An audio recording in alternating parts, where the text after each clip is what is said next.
Api di Bukit Menoreh. Cerita, Esa Mintarja. Audiobook, novel silat. Bab 486. Gelagah Putih dan Rara Wulan mendengarkannya dengan sungguh-sungguh. Mereka memandangi setiap orang yang disebut namanya, sambil mengangguk-angguk. Sementara itu yang disebut namanya hanya tersenyum-senyum sambil menunduk. Nah, Gelagah Putih dan Rara Wulan. Kalian telah berada di rumah kalian sendiri. Jangan segan-segan lagi berbuat apapun yang ingin kalian lakukan. Kita adalah satu keluarga, berkata Nyi Citra Jati kemudian. Ya, Ibu, jawab Gelagah Putih dan Rara Wulan hampir berbareng itu. Padmini pun bertanya. Ibu, apakah keduanya itu kakak dan bokayu kami, atau hanya salah seorang saja di antara mereka? Apakah keduanya itu anak ayah dan ibu, atau salah seorang di antara mereka itu menantu? Kamu belum tahu pasti, apakah keduanya suami istri atau bukan. Ki Citra Jati tertawa. Bahkan Nyi Citra Jati sempat juga tersenyum, sebagaimana Gelagah Putih dan Rara Wulan. Ya, aku lupa menyebutnya. Yang anakku adalah Rara Wulan. Karena itu, Gelagah Putih adalah menantuku.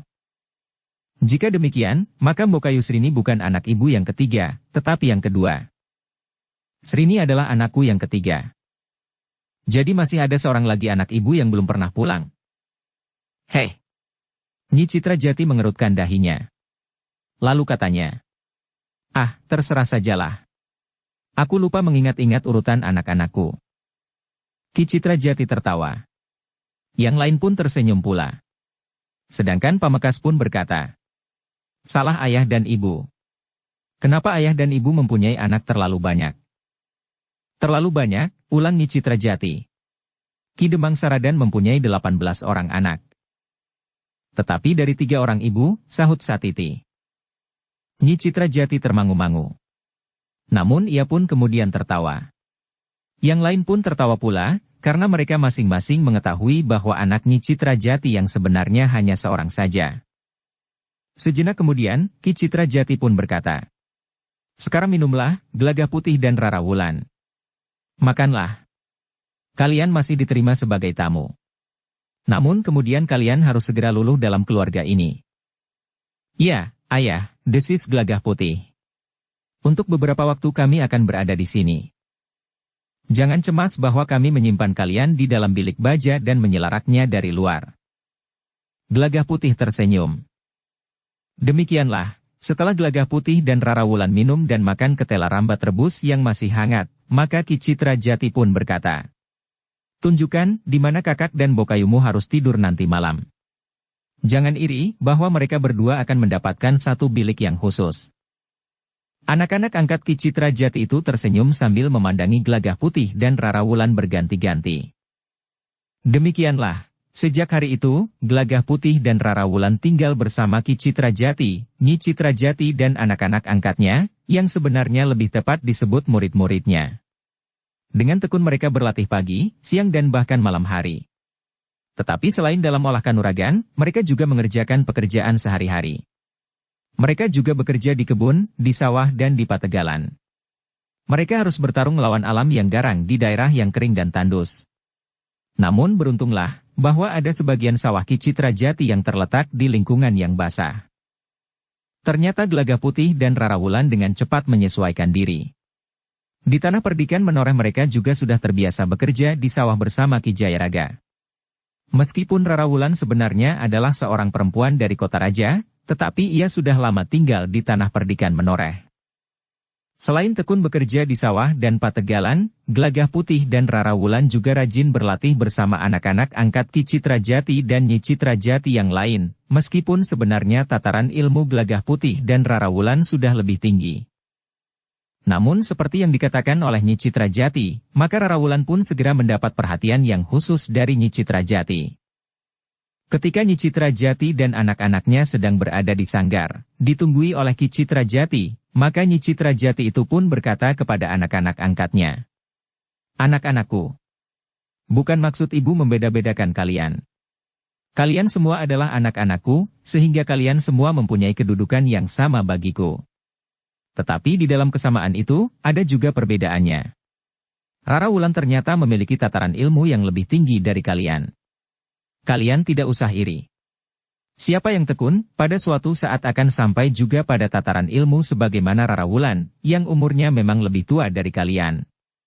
Karena itu, maka sudah sewajarnya jika Rara Wulan mendapat kesempatan berlatih tersendiri. Sementara itu, kalian akan meneruskan latihan-latihan kalian seperti biasanya. Anak-anak angkat Nyi Citra Jati itu mendengarkannya dengan sungguh-sungguh. Mereka memang menyadari bahwa landasan ilmu Rara Wulan lebih tinggi dari ilmu mereka. Karena itu, maka saudara-saudara angkat Rara Wulan itu pun dapat mengerti sepenuhnya keterangan ibu angkat mereka itu. Bahkan mereka berharap bahwa kematangan ilmu Rara Wulan itu akan dapat melindungi mereka, jika anak kandung Nyi Citra Jati itu pulang dengan membawa dendam yang tidak dimengerti sebab-sebabnya itu. Dengan demikian, maka Rara Wulan pun telah mendapat latihan-latihan khusus dari Nyi Citra Jati. Sementara itu anak-anaknya yang lain telah dibimbing oleh Ki Citra Jati. Namun untuk mematangkan ilmu Rara Wulan, maka Nyi Citra Jati kadang-kadang telah minta Ki Citra Jati dan Gelagah Putih untuk melakukan latihan-latihan khusus. Terutama Gelagah Putih diperlukan, karena ia memiliki berbagai macam landasan pokok dari berbagai perguruan yang berbeda. Justru perbedaan-perbedaan itulah yang harus dipergunakan oleh Gelagah Putih untuk memperluas cakupan ilmu yang dipelajari oleh Rara Wulan. Perjalanan kalian tidak akan terlambat jika tertunda 3 bulan saja, berkala Nyi Citra Jati kepada Gelagah Putih dan Rara Wulan. Menurut orang-orang yang mencoba menyamun kita di perjalanan pulang itu, Ki Sabalintang sudah tidak berada di Wirasari, berkata Ki Citra Jati. Gelagah Putih mengangguk-angguk. Sementara itu, Ki Citra Jati pun berkata, "Apakah kau ingin meyakinkan, Gelagah Putih?" "Maksud ayah, kita pergi ke Punjul. Bukankah kita sudah mengatakan kepada mereka, bahwa kita akan datang ke Punjul?" Tetapi Nyi Citra Jati pun dengan cepat menyahut. "Tidak usah, Kakang. Jika kita pergi ke Punjul, maka pada saatnya kita akan bertemu dengan Srini dan suaminya. Bukankah anak-anak gegeduk itu mengaku bahwa mereka berada di bawah pengaruh Ki Gunung Lamuk suami istri?" Ki Citra Jati menarik nafas dalam-dalam. "Apakah sebaiknya aku pergi ke Wirasari, ayah?" bertanya Gelagah Putih. "Apakah Ki Sabalintang sudah mengenalmu?" "Menurut ingatanku, Ki Sabalintang yang sudah beberapa kali pergi ke tanah perdikan menoreh itu sudah mengenal aku." "Baiklah. Jika demikian, tinggallah di rumah ini." "Maksud Ki Citra Jati?" "Biarlah aku pergi ke Wirasari. Aku akan mencari keterangan, apakah Ki Sabalintang ada di sana." "Ayah, kami tidak ingin merepotkan ayah. Biarlah aku saja pergi ke Wirasari, sementara Rara Wulan ada di sini." Ki Citra Jati tertawa. Katanya, "Jangan cemas. Aku mempunyai kawan yang tinggal di Wirasari. Mudah-mudahan orang itu dapat menolong. Setidak-tidaknya memberikan keterangan tentang Ki Sabalintang. Tetapi itu tidak pantas, ayah. Justru ayah yang menjadi sibuk, sementara tugas itu adalah tugasku. Bukankah wajar jika seorang ayah berbuat sesuatu bagi anaknya?" "Tetapi, sudahlah." Ki Citra Jati memotong. "Kau harus berada di dekat Rara Wulan. Ia akan segera berada di dalam satu keadaan yang rumit. Ibumu adalah seorang guru yang keras. Rara Wulan tentu memerlukan sandaran jiwani untuk mengatasi kesulitan-kesulitannya." Gelagah Putih tidak dapat menolak lagi. Ternyata Nyi Citra Jati pun sependapat, bahwa Ki Citra Jati akan segera pergi ke Wirasari untuk mencari keterangan, apakah Ki Sabalintang masih berada di Wirasari. Wirasari sudah tidak terlalu jauh lagi. Aku memerlukan waktu 2 pekan. Mudah-mudahan aku mendapat keterangan tentang Ki Sabalintang. Jika dalam waktu 2 pekan itu aku tidak mendapatkan keterangan, maka aku akan pulang. Baru kemudian kita rencanakan lagi, apa yang akan kita lakukan kemudian. Sebelumnya aku mengucapkan terima kasih, ayah. Seharusnya akulah yang pergi, bukan ayah." Ki Citra Jati tersenyum. Katanya, "Mudah-mudahan aku tidak mengecewakanmu." Sebenarnya lah di keesokan harinya, Ki Citra Jati pun telah meninggalkan rumahnya. Tidak seorang pun anak angkatnya diajaknya. Pada saat Ki Citra Jati pergi, maka Ki Citra Jati telah minta Gelagah Putih untuk mengamati adik-adik angkatnya terlatih. "Ilmumu sudah berada pada satu tataran yang sulit diukur," berkata Ki Citra Jati. Selama aku pergi, aku titipkan adik-adikmu kepadamu.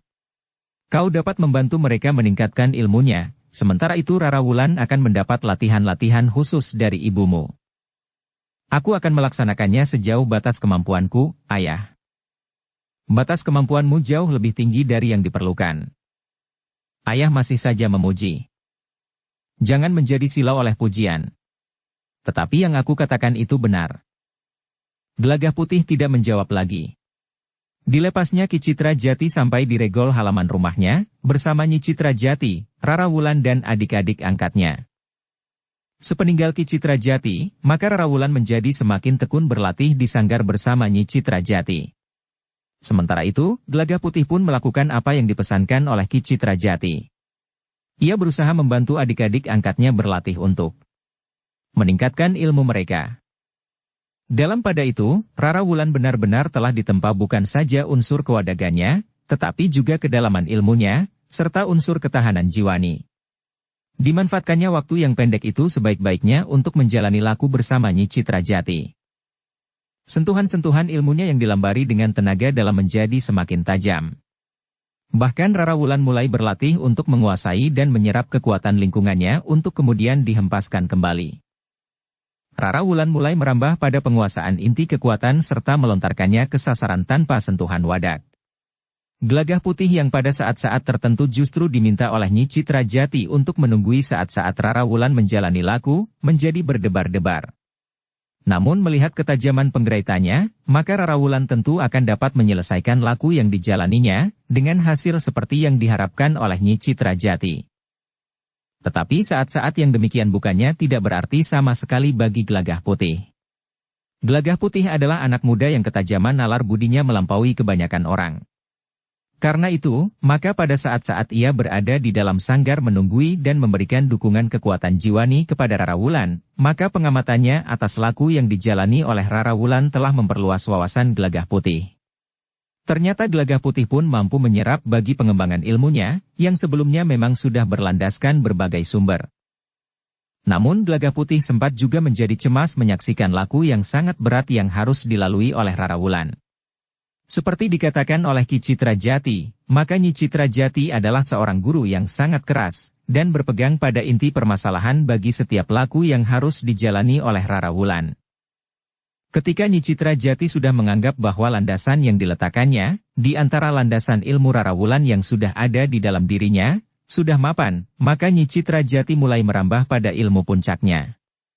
Pacarwutah, yang disebutnya Pacarwutah Pusparinonce, yang dibedakannya dengan Pacarwutah Gundalawereng. Ternyata Pacarwutah Pusparinonce tidak memerlukan serbuk besi sebagaimana Pacarwutah Gundalawereng. Serbuk besi dari Pacarwutah Gundalawereng dalam penggunaannya tidak ada bedanya dengan lontaran senjata rahasia dari jenis senjata yang lembut, sebagaimana serbuk besi. Pada ilmu Pacarwutah Pusparinonce, Nyi Citra Jati seakan-akan hanya menghembuskan udara ke arah lawannya. Namun landasan ilmu Pacarwutah Pusparinonce yang menyerap dan kemudian menghempaskan udara adalah pada inti kekuatan udara itu sendiri. Gelagah Putih sendiri tidak menjalani laku sebagaimana dijalani oleh Rara Wulan. Namun Gelagah Putih mengerti bagaimana ia harus membuka pintu penguasaan ilmu itu. Dengan demikian, jika Gelagah Putih itu mendapat kesempatan, maka ia akan dapat melakukannya tanpa bantuan orang lain. Menjalani laku untuk menguasai ilmu Pacarwutah Pusparinonce. Meskipun demikian Gelagah Putih mengerti, menjalani laku tanpa bantuan orang lain yang mampu memberikan tuntunan adalah sangat berbahaya. Pada saat-saat Rara Wulan mulai menjalani laku yang sangat rumit itu, Ki Citra Jati ternyata sudah pulang. Ia memerlukan waktu lebih dari 2 pekan sebagaimana dikatakannya pada saat ia berangkat. Tetapi Ki Citra Jati memerlukan waktu hampir 3 pekan. Namun berita yang dibawa oleh Ki Citra Jati ternyata mengecewakan Gelagah Putih. Gelagah Putih, berkata Ki Citra Jati. Aku sudah menghubungi orang-orang yang sudah aku kenal. Mereka membantu mencari keterangan tentang Ki Sabalintang. Namun jawabnya tentu membuatmu kecewa. Ternyata Ki Sabalintang sudah tidak berada di Wirasari lagi. Jadi orang itu sudah pergi, ayah? Ya. Ki Sabalintang memang berada di Wirasari beberapa waktu yang lalu. Tetapi tidak lama. Di Wirasari, ia telah bertemu dengan beberapa orang yang dianggapnya akan dapat membantu perjuangannya. Apakah ayah mendapat keterangan, siapa saja orang-orang yang telah dihubungi Ki Sabalintang? Ki Citra Jati termangu-mangu sejenak. Namun katanya, kelompok itu adalah sekelompok yang samar. Orang yang aku kenal hanya dapat berhubungan dengan orang yang berada pada tataran bawah dan kelompok itu, sehingga tidak banyak keterangan yang diperolehnya. Gelagah Putih mengangguk-angguk. Dengan nada berat ia pun bertanya. Jadi, aku harus memburunya kemana, ayah? Masih belum ada keterangan, Ger. Tetapi dalam waktu dekat aku akan pergi lagi ke Wirasari. Mudah-mudahan aku mendapatkan keterangan lebih jauh tentang Ki Sabalintang. Apakah aku diperkenankan ikut, ayah? Kita lihat keadaan Rara Wulan. Jika ia sudah memasuki laku puncaknya, maka waktunya tidak akan lama lagi. Sebaiknya kau menunggunya. Mungkin kita dapat bersama-sama pergi. Maksud ayah dengan Rara Wulan? Ya. Dengan Rara Wulan dan ibumu. Tetapi jika Rara Wulan masih belum memasuki laku puncaknya, maka aku akan pergi sendiri lagi. Kau harus tetap berada di sini sampai Rara Wulan selesai. Jika Rara Wulan memerlukan waktu yang lama sekali? Tidak. Tidak akan lama sekali. Bukankah waktumu tidak terbatas? Memang tidak terbatas, ayah. Tetapi ketidakterbatasan itu bukan berarti tanpa batas. Aku mengerti. Tetapi apa artinya waktu yang 3 bulan itu bagi usahamu yang panjang? Bahkan seandainya 4 bulan atau 5 bulan, dibandingkan dengan pengembaraanmu yang mungkin memerlukan waktu bertahun itu? Gelagah Putih menarik nafas panjang. Kesempatan yang jarang sekali dapat ditemui oleh Rara Wulan itu memang tidak sepatutnya dilewatkan. Jika kesempatan itu tidak dipergunakan sebaik-baiknya, maka Rara Wulan akan dapat menyesalinya. Ki Citra Jati yang melihat kebimbangan di sorot mata Gelagah Putih itu pun berkata, Gelagah Putih, aku dan ibumu berjanji bahwa kami berdua akan membantumu mencari tongkat baja putih itu. Bahkan mungkin tidak hanya kami berdua, tetapi kawan-kawanku pun akan bersedia membantumu. Karena sebenarnya lah kami tahu, bahwa tongkat baja putih itu akan dapat menjadi minyak yang menyiram api ketamakan yang membara di hati Ki Sabalintang. Dengan demikian, maka sepanjang tongkat baja putih itu masih berada di tangan Ki Sabalintang, maka masih akan timbul persoalan-persoalan yang dapat menjadi gawat. Bahkan bagi Mataram. Itulah sebabnya, maka tentu akan ada beberapa orang yang bersedia membantuku. Karena dengan diketemukannya tongkat baja putih itu akan dapat berarti menyusutnya kemungkinan buruk yang terjadi di telatah Mataram. Gelagah Putih mengangguk-angguk kecil. Katanya, aku mengucapkan terima kasih, ayah. Baiklah. Mudah-mudahan dengan demikian kau akan dapat menjadi tenang. Gelagah Putih tidak menjawab. Namun getar di jantungnya memang menjadi sedikit mereda. Nyi Citra Jati baru mendengar keterangan Ki Citra Jati itu menjelang malam. Ketika senja turun, maka Nyi Citra Jati dan Rara Wulan dapat beristirahat sejenak untuk bertemu dan mendengarkan cerita perjalanan Ki Citra Jati. Aku sudah berbicara dengan Gelagah Putih, berkata Ki Citra Jati. Ia akan menunggu sampai Rara Wulan selesai. Nyi Citra Jati menarik nafas panjang. Katanya, syukurlah. Nampaknya Rara Wulan akan dapat selesai lebih cepat dari waktu yang direncanakan. Landasan ilmunya sudah demikian kuatnya, sehingga aku tinggal mengisi celah-celahnya untuk dapat menjadi alas dari ilmu pacar Wutah Pusparinonce. Lakukanlah, Nyi. Aku berharap anakku perempuan yang satu ini benar-benar akan dapat menjadi kebanggaan kita. Kebanggaan keluarga kita. Sejak saat itu, maka Rara Wulan benar-benar telah tenggelam dalam laku yang semakin berat dan semakin rumit. Di bawah bimbingan seorang guru yang keras dan teguh pada kepastian laku, maka ternyata Rara Wulan menjadi semakin cepat mendapat kemajuan. Dalam pada itu, untuk mengisi waktu di saat menunggu, maka Ki Citra Jati telah membuat kesibukan tersendiri bagi Gelagah Putih. Di sela-sela saat-saat ia berlatih dengan anak-anaknya yang lain, maka Ki Citra Jati telah mengajari Gelagah Putih bermain rinding. Kau akan dapat mengisi waktu senggangmu, Gelagah Putih. Kau akan menjadi salah seorang di antara mereka yang pintar bermain rinding. Gelagah Putih sama sekali tidak menolak, ia senang belajar bermain rinding. Dicobanya melakukan kidung-kidung gembira. Namun kemudian juga kidung-kidung yang ngelangut. Tetapi juga gending-gending dolanan yang lincah seperti tupai yang meloncat-loncat dari cabang pohon yang satu ke cabang pohon yang lain. Namun kemudian Ki Citra Jati tidak saja mengajari Gelagah Putih bermain rinding di halaman samping. Ketika Gelagah Putih mulai memahami beberapa lagu dalam berbagai macam irama, maka Ki Citra Jati pun berkata, "Marilah. Malam nanti kita berlatih bermain rinding di atas gumuk di bulak panjang yang kering itu." Gelagah Putih termangu-mangu sejenak. Namun ia pun kemudian mengangguk hormat sambil menjawab, "Dengan senang hati, Ayah." Sebenarnya lah setelah malam turun, maka Ki Citra Jati dan Gelagah Putih pun telah bersiap untuk pergi ke gumuk kecil di bulak panjang yang kering itu. Ternyata dugaan Gelagah Putih benar. Ki Citra Jati tidak sekedar mengajarinya bermain rinding dengan kidung baru. Tetapi Ki Citra Jati mulai menghubungkan permainan rindingnya dengan lontaran getaran tenaga dalamnya. Ketika malam menjadi semakin dalam, Ki Citra Jati dan Gelagah Putih duduk berhadapan di atas tanah berbatu padas yang berwarna keputih-putihan. Ki Citra Jati telah mulai menuntun Gelagah Putih untuk menjalani laku yang khusus. Suara rindingnya tidak hanya sekedar enak didengar. Tetapi suara rinding itu akan dapat melontarkan getar yang berbeda-beda. Ki Citra Jati mulai menunjukkan apa yang harus dilakukan oleh Gelagah Putih jika ia ingin getar suara rindingnya berpengaruh langsung terhadap pendengaran. Tenaga dalam serta mengatur pernafasannya adalah landasan dari ilmu yang akan diserapnya dari Ki Citra Jati itu.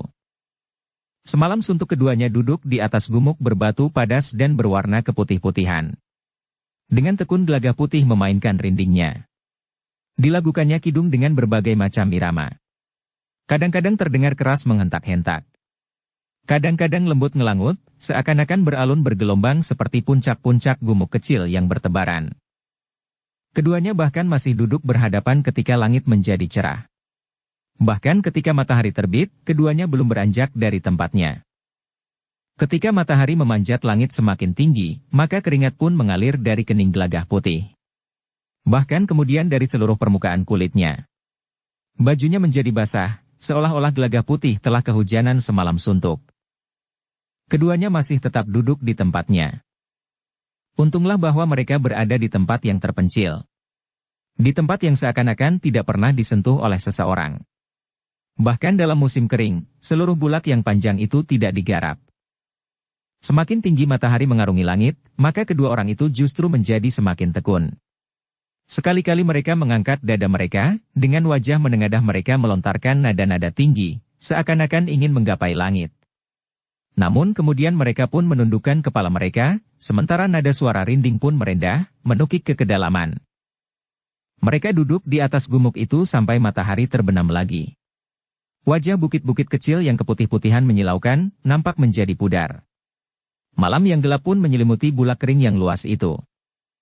Suara rinding Gelagah Putih masih terdengar. Getaran yang terlontar semakin lama justru menjadi semakin tajam. Ketika rinding Gelagah Putih mengalunkan lagu yang bergelora menghentak dengan irama yang cepat, maka rasa-rasanya bulak yang luas itu telah tergetar pula. Gumuk-gumuk kecil bagaikan bergoyang, sedangkan satu dua pepohonan yang tumbuh di bulak kering itu seolah-olah telah diguncang angin prahara. Di tengah malam, suara rinding itu pun menurun. Semakin lama semakin perlahan-lahan. Getarannya pun telah mereda pula. Ketika Ki Citra Jati memberikan isyarat, Gelagah Putih telah menghentikan permainannya. "Aku sudah menduga," berkata Ki Citra Jati. "Apa yang Ayah duga?" bertanya Gelagah Putih. "Kau akan dapat dengan cepat menguasai ilmu yang sangat khusus ini. Kau telah mampu melontarkan getar suara rindingmu sehingga dapat mengguncang bukit." "Ayah." "Berdirilah," berkata Ki Citra Jati sambil bangkit berdiri. Gelagah Putih pun bangkit berdiri. Hampir saja ia terjatuh kembali. Namun dengan sedikit terguncang, Gelagah Putih akhirnya mampu mempertahankan keseimbangannya. "Kau telah menjadi sangat letih, Gelagah Putih." Gelagah Putih mengangguk. Ia memang merasakan tubuhnya sangat letih. "Marilah, kita pulang. Besok malam kita kembali lagi ke gumuk ini." Keduanya pun kemudian berjalan pulang. Tubuh Gelagah Putih seakan-akan menjadi gontai. Namun ia tetap bertahan menyusuri jalan yang kadang-kadang menurun, kadang-kadang naik, pulang ke rumah ayah angkatnya. Ketika di luar sadarnya ia mengusap bibirnya, maka terasa cairan yang hangat tersentuh oleh punggung telapak tangannya. Baru Gelagah Putih sadar bahwa bibirnya pecah-pecah. Gelagah Putih menarik nafas dalam-dalam. Ternyata dari bibirnya yang pecah-pecah itu telah mengembun darah. Sehingga justru karena itu, maka bibirnya itu terasa menjadi sangat pedih. Demikian keduanya sampai di rumah, maka Ki Citra Jati pun berkata, "Mandilah. Kemudian kita akan minum minuman hangat. Tetapi kita masih belum akan makan, sampai permainan kita tuntas." Gelagah Putih tidak menjawab. Ia pun segera pergi ke Pakiwan, sementara adik-adik angkatnya telah menyediakan minum baginya. Setelah mandi dan berbenah diri, maka Gelagah Putih pun duduk beberapa saat di serambi bersama Ki Citra Jati. Bersama mereka adalah adik angkat laki-laki Gelagah Putih. "Bagaimana dengan ibumu dan bokayumu?" bertanya Ki Citra Jati. "Mereka masih tetap berada di sanggar, Ayah," jawab anak muda itu. "Bukankah kau dan saudara-saudaramu tetap berlatih dengan baik?" "Ya, Ayah. Kami berlatih menurut waktu yang sudah Ayah tetapkan, meskipun tanpa Ayah, tanpa ibu dan tanpa kakang Gelagah Putih. Besok jika kewajiban kakakmu sudah tuntas, maka aku dan kakakmu akan berlatih bersama kalian." "Ya, Ayah," jawab anak muda itu. Dalam pada itu, Ki Citra Jati pun berkata kepada Gelagah Putih, "Tidurlah. Masih ada waktu sedikit." Gelagah Putih memang merasa tubuhnya sangat letih dan lemah. Tetapi minuman hangat dengan gula kelapa membuat tubuhnya menjadi lebih segar. Di dini hari Gelagah Putih telah masuk ke dalam biliknya. Demikian ia berbaring, maka Gelagah Putih itu pun telah terlelap. Tetapi Gelagah Putih tidak terlalu lama tidur. Menjelang fajar, Gelagah Putih telah terbangun. Ketika ia pergi ke belakang, ia mendengar derit Senggot Timba. Agaknya adik angkatnya yang laki-laki telah lebih dahulu bangun dan menimba air untuk mengisi Pakiwan. Sementara itu, Gelagah Putih masih belum melihat Rara Wulan dan Nyi Citra Jati. Agaknya mereka masih tetap berada di dalam sanggar. Ketika bayangan fajar mulai naik, Gelagah Putih telah selesai mandi, mengisi jambangan Pakiwan sehingga penuh lagi, kemudian berbenah diri. Ketika Gelagah Putih turun ke halaman, ternyata adik angkatnya telah sibuk menyapu halaman depan. Ketika Gelagah Putih pergi ke halaman samping, maka Ki Citra Jati telah memanggilnya. Gelagah Putih pun kemudian datang menemui Ki Citra Jati di serambi. "Hari ini adalah hari untuk beristirahat bagimu, Gelagah Putih. Karena itu kau harus mempergunakannya dengan baik. Tetapi seperti yang aku katakan semalam, kau masih belum makan hari ini. Nanti malam kita masih akan meneruskan permainan kita di gumuk itu." "Ya, Ayah," jawab Gelagah Putih. "Karena itu, kau tidak usah membantu mengerjakan apapun juga hari ini. Kau harus menghemat tenagamu, yang pasti akan diperas lagi malam nanti." "Ya, Ayah." "Nah, jika kau ingin pergi ke halaman atau ke kebun belakang, pergilah. Tetapi jangan bekerja apa-apa. Jika kau kehabisan tenaga, maka permainan kita tidak akan tuntas." "Ya, Ayah." Gelagah Putih pun kemudian memang pergi ke halaman belakang. Tetapi sebagaimana pesan ayah angkatnya, Gelagah Putih tidak berbuat apa-apa. Ia hanya duduk saja di atas lincak bambu, sambil mendengarkan kicau burung jalak di kurungan yang digantungkan di serambi belakang. Tetapi Gelagah Putih yang tidak terbiasa duduk diam itu pun justru menjadi gelisah. Karena itu, maka ia pun segera bangkit dan melangkah menuju ke halaman depan. Sejenak Gelagah Putih berdiri di regol halaman. Namun kemudian ia pun turun ke jalan dan berjalan menyusuri jalan padukuhan. Sejak berada di rumah Ki Citra Jati, maka sudah ada 1-2 orang tetangga yang dikenalnya. Karena itu, ketika ia berjalan menyusuri jalan padukuhan, beberapa orang yang berpapasan mengangguk sambil tersenyum. Bahkan ada di antara mereka yang menyapanya. Terasa udara pagi yang segar bagaikan menyusup sampai ke tulang. Gelagah Putih yang keluar dari regol padukuhan itu berjalan di jalan bulak yang luas. Seorang tetangga Ki Citra Jati yang baru pulang dari menunggui air di sawahnya sejak dini, sempat menegur Gelagah Putih. "Kemana pagi-pagi, Ger?" "Berjalan-jalan saja, Paman." "Sejak kapan adik perempuanmu pulang?" "Adik perempuan?" bertanya Gelagah Putih. "Yang mana?" "Aku mempunyai beberapa orang adik perempuan." "Srini." "Srini?" Gelagah Putih terkejut. Tetangga Ki Citra Jati itu mengerutkan dahinya. Namun Gelagah Putih yang tanggap justru bertanya. Kapan Paman bertemu Srini? Baru saja. Tetapi aku tidak sempat bertanya. Aku hanya melihat Srini berjalan tergesa-gesa dengan seorang laki-laki. Suaminya, Paman. Aku tidak tahu kalau Srini pergi. Aku kira ia berada di dapur atau di pakiwan. Aku melihat Srini berdua. Mungkin Srini akan ke pasar, Paman. Sudah agak lama ia tidak melihat pasar Wage. Mungkin mereka pergi sebelum aku bangun. Mungkin. Keduanya lewat di jalan ini ketika wayah terang tanah. Jika demikian, aku akan dapat menunggu oleh-olehnya nanti, berkala Gelagah Putih sambil tersenyum. Orang itu pun kemudian meninggalkan Gelagah Putih yang termangu-mangu. Namun sejenak kemudian, maka Gelagah Putih pun mengurungkan niatnya untuk berjalan-jalan ke tengah bulak. Ia pun segera kembali pulang. Agar ia tidak mendahului tetangga Ki Citra Jati, maka Gelagah Putih memilih jalan pintas, menyusuri pematang. Demikian ia sampai di rumahnya, maka Gelagah Putih pun langsung menemui Ki Citra Jati. Ayah, berkata Gelagah Putih. Srini semalam ada di sini. Srini? Ya. Dari mana kau tahu? Gelagah Putih pun kemudian menceritakan bahwa seorang tetangga pagi-pagi tadi, melihat Srini dan suaminya berjalan lewat bulak panjang di sebelah padukuhan. Ki Citra Jati menarik nafas dalam-dalam. Katanya, apa sebenarnya yang dimaui anak itu? Mungkin ia telah mendapat laporan dari orang-orang yang telah berusaha menyamun kita. Orang-orang padukuhan Punjul? 2 orang anak gegeduk yang dikubur di kuburan tua itu. Gelagah Putih menarik nafas dalam-dalam. Sambil mengangguk-angguk ia pun berkata. Mungkin Srini dan suaminya menjadi semakin marah. Dibatalkannya niatnya pulang, setelah Srini mengetahui bahwa aku dan ibunya ada di rumah. Siapakah yang memberitahukan kepadanya? Atau bahkan Srini melihat kita pulang semalam? Ya. Anak itu ternyata berbahaya bagi saudara-saudara angkatnya. Srini menjadi semakin mendendam. Bahkan mungkin ia ingin benar-benar membakar rumah ini. Apakah sudah tidak mungkin lagi Srini diajak berbicara, Ayah? Ibumu tentu ingin untuk dapat berbicara dengan Srini. Tetapi Srini tidak pernah memberi kesempatan. Ayah, berkata Gelagah Putih.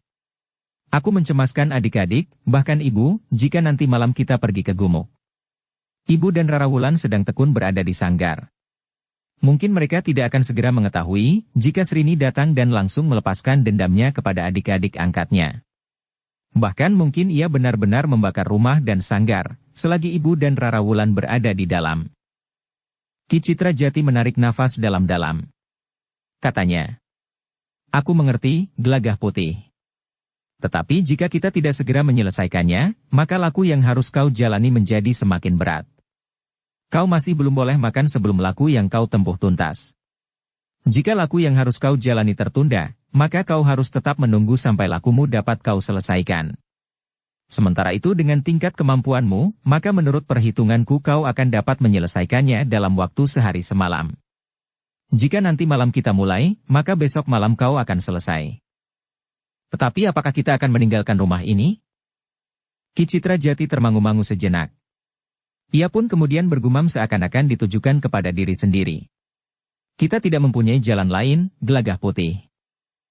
Jika kita tinggalkan rumah ini, maka keadaannya akan menjadi sangat gawat. Tetapi menurut perhitunganku, Srini tidak akan kembali dalam waktu singkat. Ia tentu tidak tahu bahwa kita malam nanti akan pergi. Ia pun tentu tidak tahu bahwa ibunya dan Rara Wulan berada di sanggar. Tetapi mungkin justru sebaliknya, Ayah. Srini tahu bahwa kita berada di gumuk kecil itu. Tetapi ketika ia akan masuk ke halaman rumah ini, ia melihat kita pulang. Dengan demikian, maka Srini akan mengamati, apakah kita malam nanti pergi atau tidak. Ya. Mungkin sekali, Gelagah Putih. Apakah tidak sebaiknya kita menunggu? Aku akan mencoba untuk menyelesaikan laku ini sebaik-baiknya, meskipun harus tertunda 1 atau 2 hari. Laku yang harus kau jalani menjadi sangat berat. Aku akan berusaha.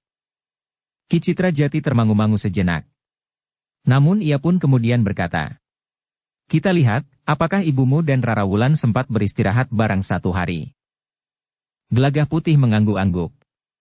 Namun ia pun kemudian bertanya. Jika ibu dan Rara Wulan sempat beristirahat bareng sehari, apakah kita akan pergi ke atas bukit? Ya. Jika Srini benar-benar datang, maka ibunya akan menemuinya dan mudah-mudahan akan dapat meredakan marahnya. Gelagah Putih tidak menyahut lagi. Segala sesuatunya tergantung kepada keadaan. Yang dapat dilakukan kemudian adalah menunggu. Jika saja Nyi Citra Jati keluar dari sanggar, maka Ki Citra Jati akan dapat berbicara kepadanya. Sementara itu sesuai dengan pesan Ki Citra Jati, maka Gelagah Putih benar-benar harus menghemat tenaganya, karena ia masih harus menjalani laku yang berat. Menjelang senja, ternyata Nyi Citra Jati keluar dari sanggar. Sendiri. Ki Citra Jati pun segera menemuinya, dan berbicara langsung tentang kehadiran Srini di padukuhan itu. Nyi Citra Jati menarik nafas dalam-dalam. Aku dapat saja dalam waktu malam sehari esok berada di luar sanggar, Kakang. Tetapi Rara Wulan harus tetap berada di dalam sanggar. Ia hanya dapat keluar dari sanggar di setiap tengah malam, sampai laku yang harus dijalaninya tuntas. Rara Wulan harus berada di dalam sanggar berapa hari lagi, Nyi? Aku tidak ingin mencampuri caramu menempa murid-muridmu, tetapi apakah laku yang harus dijalani Rara Wulan itu tidak terlalu berat?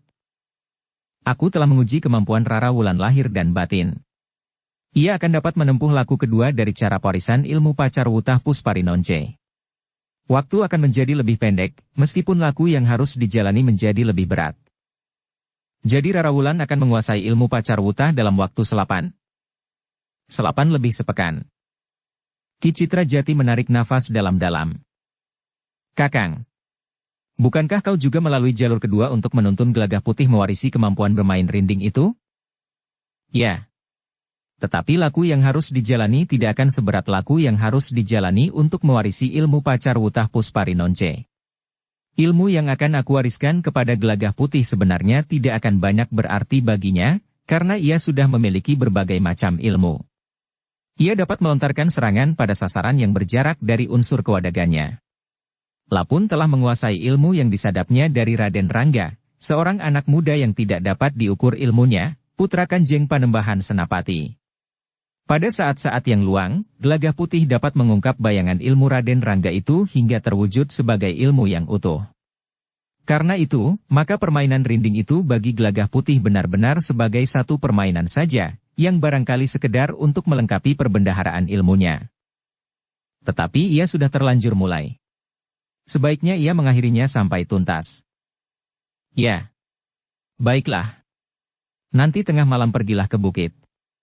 Aku akan membawa Rara Wulan keluar untuk beristirahat barang beberapa saat.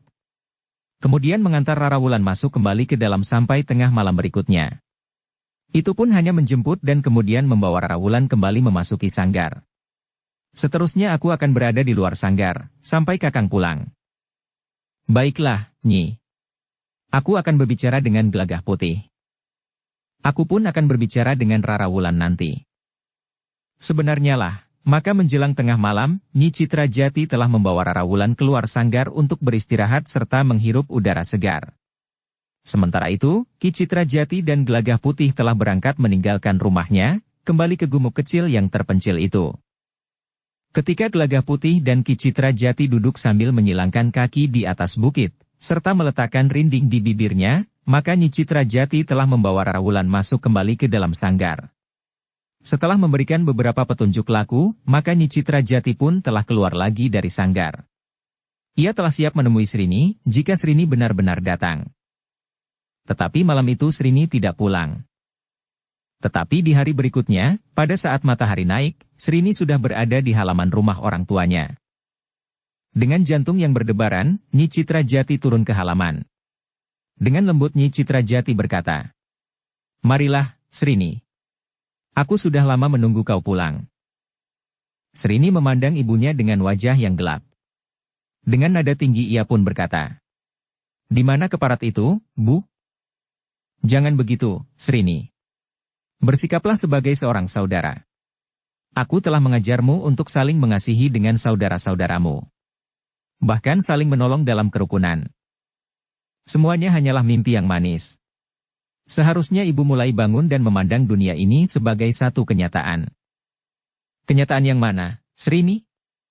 Jika kita saling berbenturan atau saling mengasihi, itu bukankah kenyataan yang kita ciptakan sendiri? Sudahlah, Ibu.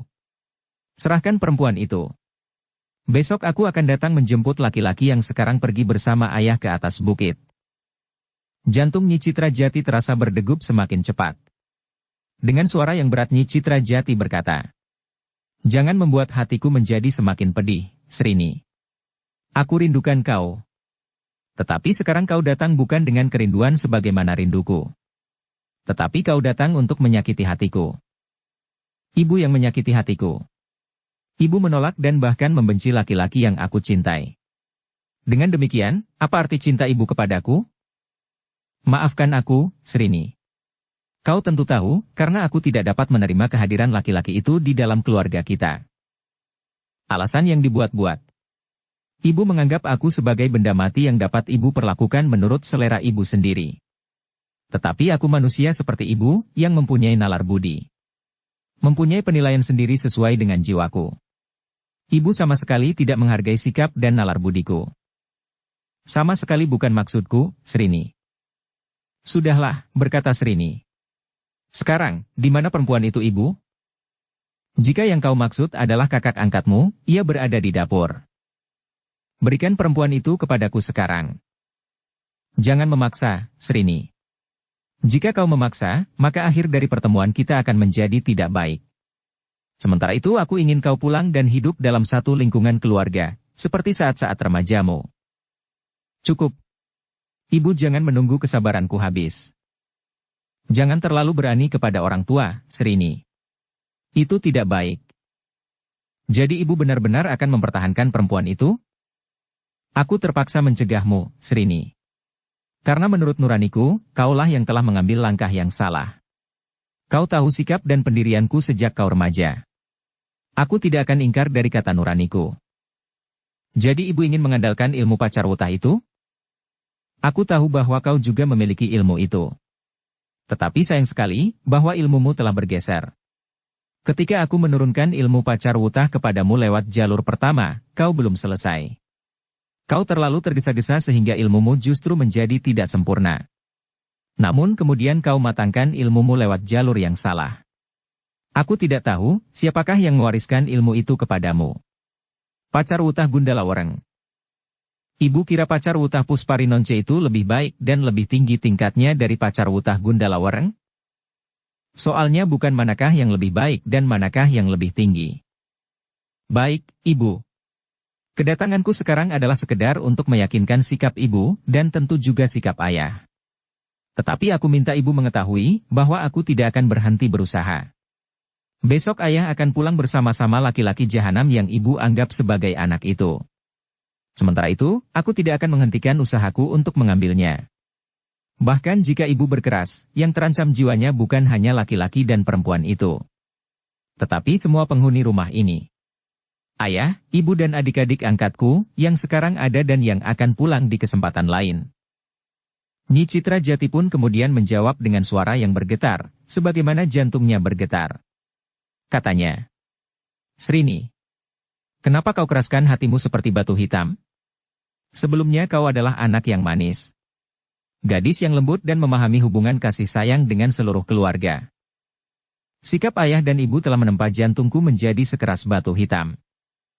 Kau harus mengerti, Srini. Betapa hatiku telah terpecah. Di satu sisi aku mengasihimu. Aku ingin melihat kau bahagia.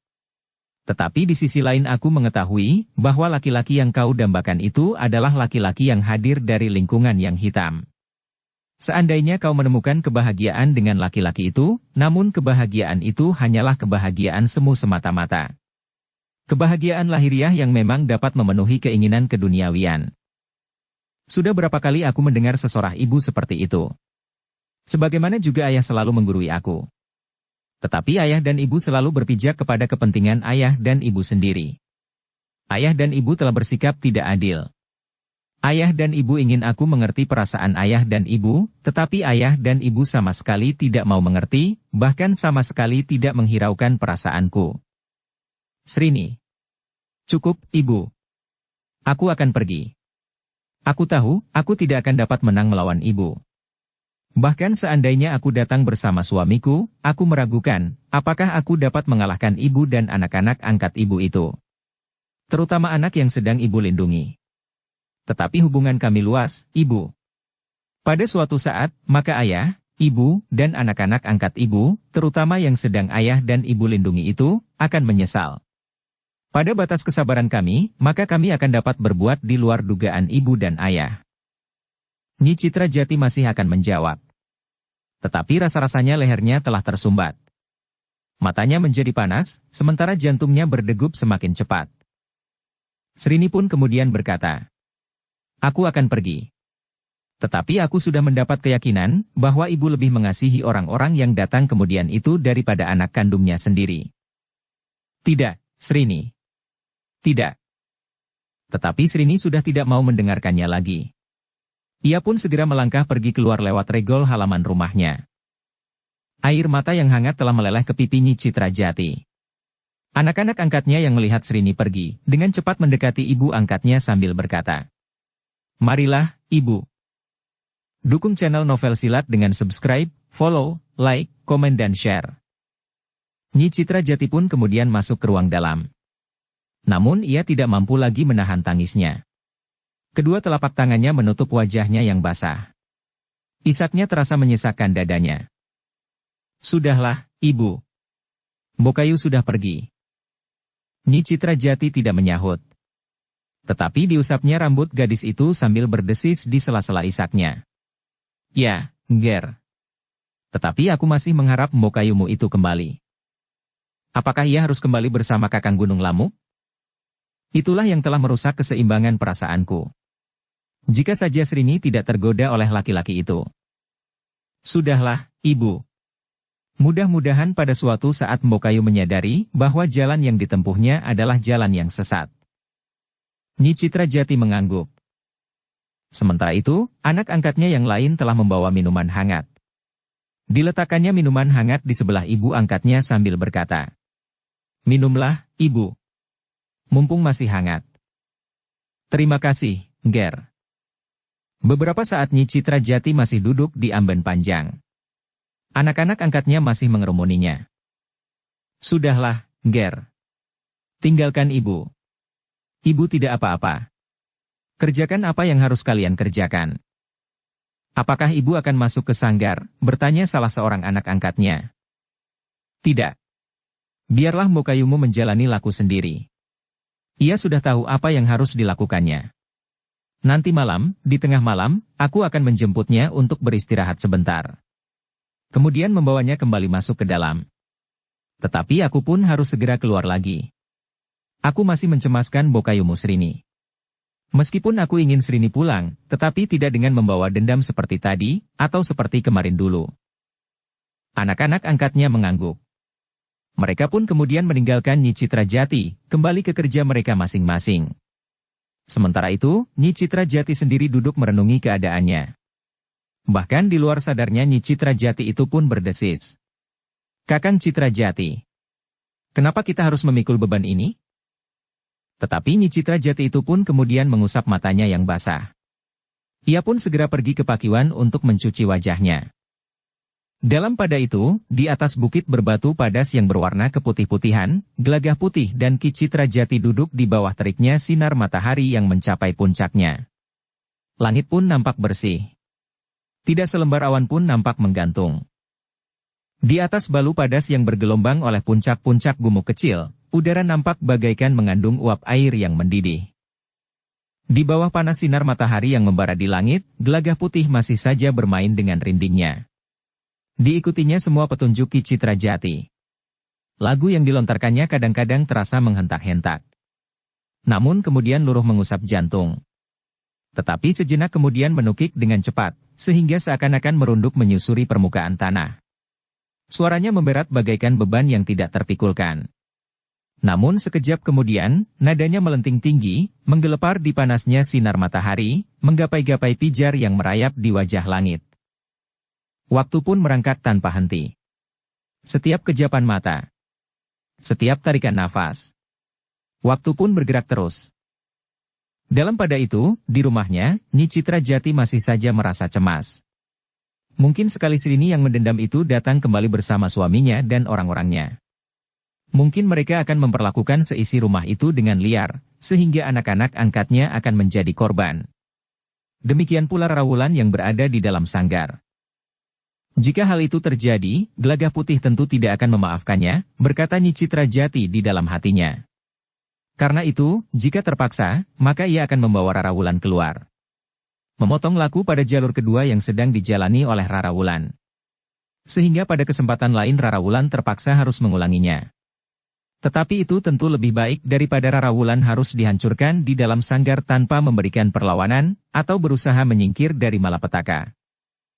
Ketika senja turun, maka Nyi Citra Jati telah mengumpulkan keempat anak angkatnya.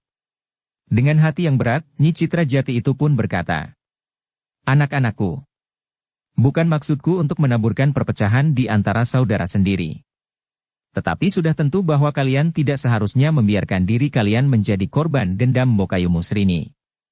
Sebenarnya Srini mendendam kepada ayah dan ibu, yang menurut Srini tidak mengasihinya.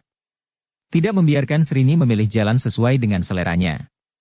Tetapi ayah dan ibu memang dengan keras melarang Srini berhubungan dengan laki-laki yang sekarang menjadi suaminya. Namun dendam yang tersimpan di hatinya tidak akan membara seperti sekarang ini, seandainya Srini tidak menyadap ilmu hitam yang bahkan kemudian telah mewarnai jalan hidupnya. Ia mengira bahwa ilmu hitam itu dapat memberikan kebahagiaan kepadanya. Seandainya ia menemukan kebahagiaan itu, sebenarnya sekedar terpenuhi keinginan-keinginan kewadagannya saja. Keinginan-keinginan duniawinya saja. Saudara-saudara angkatnya itu pun mengangguk-angguk. Anak-anakku, sebaiknya kalian mempersiapkan diri sebaik-baiknya. Jika malam nanti Mokayumu datang lagi untuk menumpahkan dendamnya, apa boleh buat? Kita harus membela diri. Memang mungkin Srini datang bersama kawan-kawannya, orang-orang berilmu tinggi. Tetapi kita jangan menyerah begitu saja. Kalian harus berusaha. Anak-anak angkat Nyi Citra Jati itu mendengarkannya dengan sungguh-sungguh. Namun di wajah mereka nampak betapa mereka sudah pasrah pada keadaan. Mereka sadar sepenuhnya bahwa mereka tidak akan dapat melawan Srini yang memiliki ilmu yang tinggi. Namun Nyi Citra Jati itu pun berkata, "Anak-anakku, ada cara yang barangkali dapat membantu, setidak-tidaknya memberikan kesempatan kepada kita untuk memanfaatkan gelapnya malam, menghindar dari tangan mereka. Apakah kita akan melarikan diri, Ibu?" Kita menyelamatkan diri. Menyelamatkan diri bukanlah perbuatan yang licik. Jika lawan kita menurut perhitungan kita memang tidak terlawan, maka kita tidak perlu membunuh diri. Apa yang harus kita lakukan? Jadi sekeras batu hitam. Bukankah kita belajar mempergunakan busur dan anak panah? Mempergunakan bandil, pasar dan tulup? Ya, Ibu. Jika perlu, kita akan mempergunakannya. Kita manfaatkan gelapnya malam. Rimbunnya gerumbul-gerumbul perdu.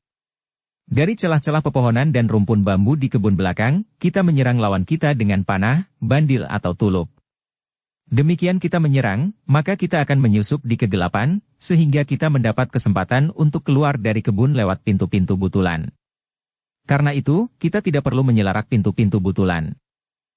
Bagaimana dengan Bokayu Rara Wulan? Aku akan membawanya pergi. Tetapi kita akan berdoa, semoga Srini tidak begitu cepat kembali.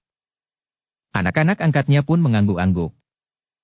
Nah, kalian tahu di mana busur dan anak panah kita itu kita simpan. Kalian tahu di mana kita menyimpan bandil, tulup dan pasar. Pasar untuk dilemparkan, dan pasar-pasar untuk dilontarkan dengan tulup. Ya, Ibu. Siapkan. Meskipun belum tentu harus kita pergunakan. Namun anak-anak Nyi Citra Jati itu masih juga nampak ragu-ragu. Mereka sadar sepenuhnya bahwa mereka hanyalah anak angkat, sementara Srini adalah anak kandungnya. Dalam keadaan yang menentukan, apakah Nyi Citra Jati itu benar-benar akan merelakan anak perempuannya itu? Namun Nyi Citra Jati itu pun mengulanginya. Masih ada kesempatan, anak-anakku. Anak-anak Nyi Citra Jati itu pun kemudian telah pergi ke bilik khusus, di belakang sentong yang dipergunakan oleh Ki Citra Jati dan Nyi Citra Jati. Mereka telah mengambil senjata sesuai dengan keterampilan mereka. Dua orang mengambil busur dan anak panah. Seorang mengambil bandil, dan seorang lagi mengambil tulup dan pasar-pasar kecil, yang dapat dilontarkan dengan tulup. Jika keadaan memaksa, maka mereka akan bersembunyi di balik gerumbul-gerumbul perdu, rumpun pisang dan rumpun bambu, sambil menyerang dari jarak jauh.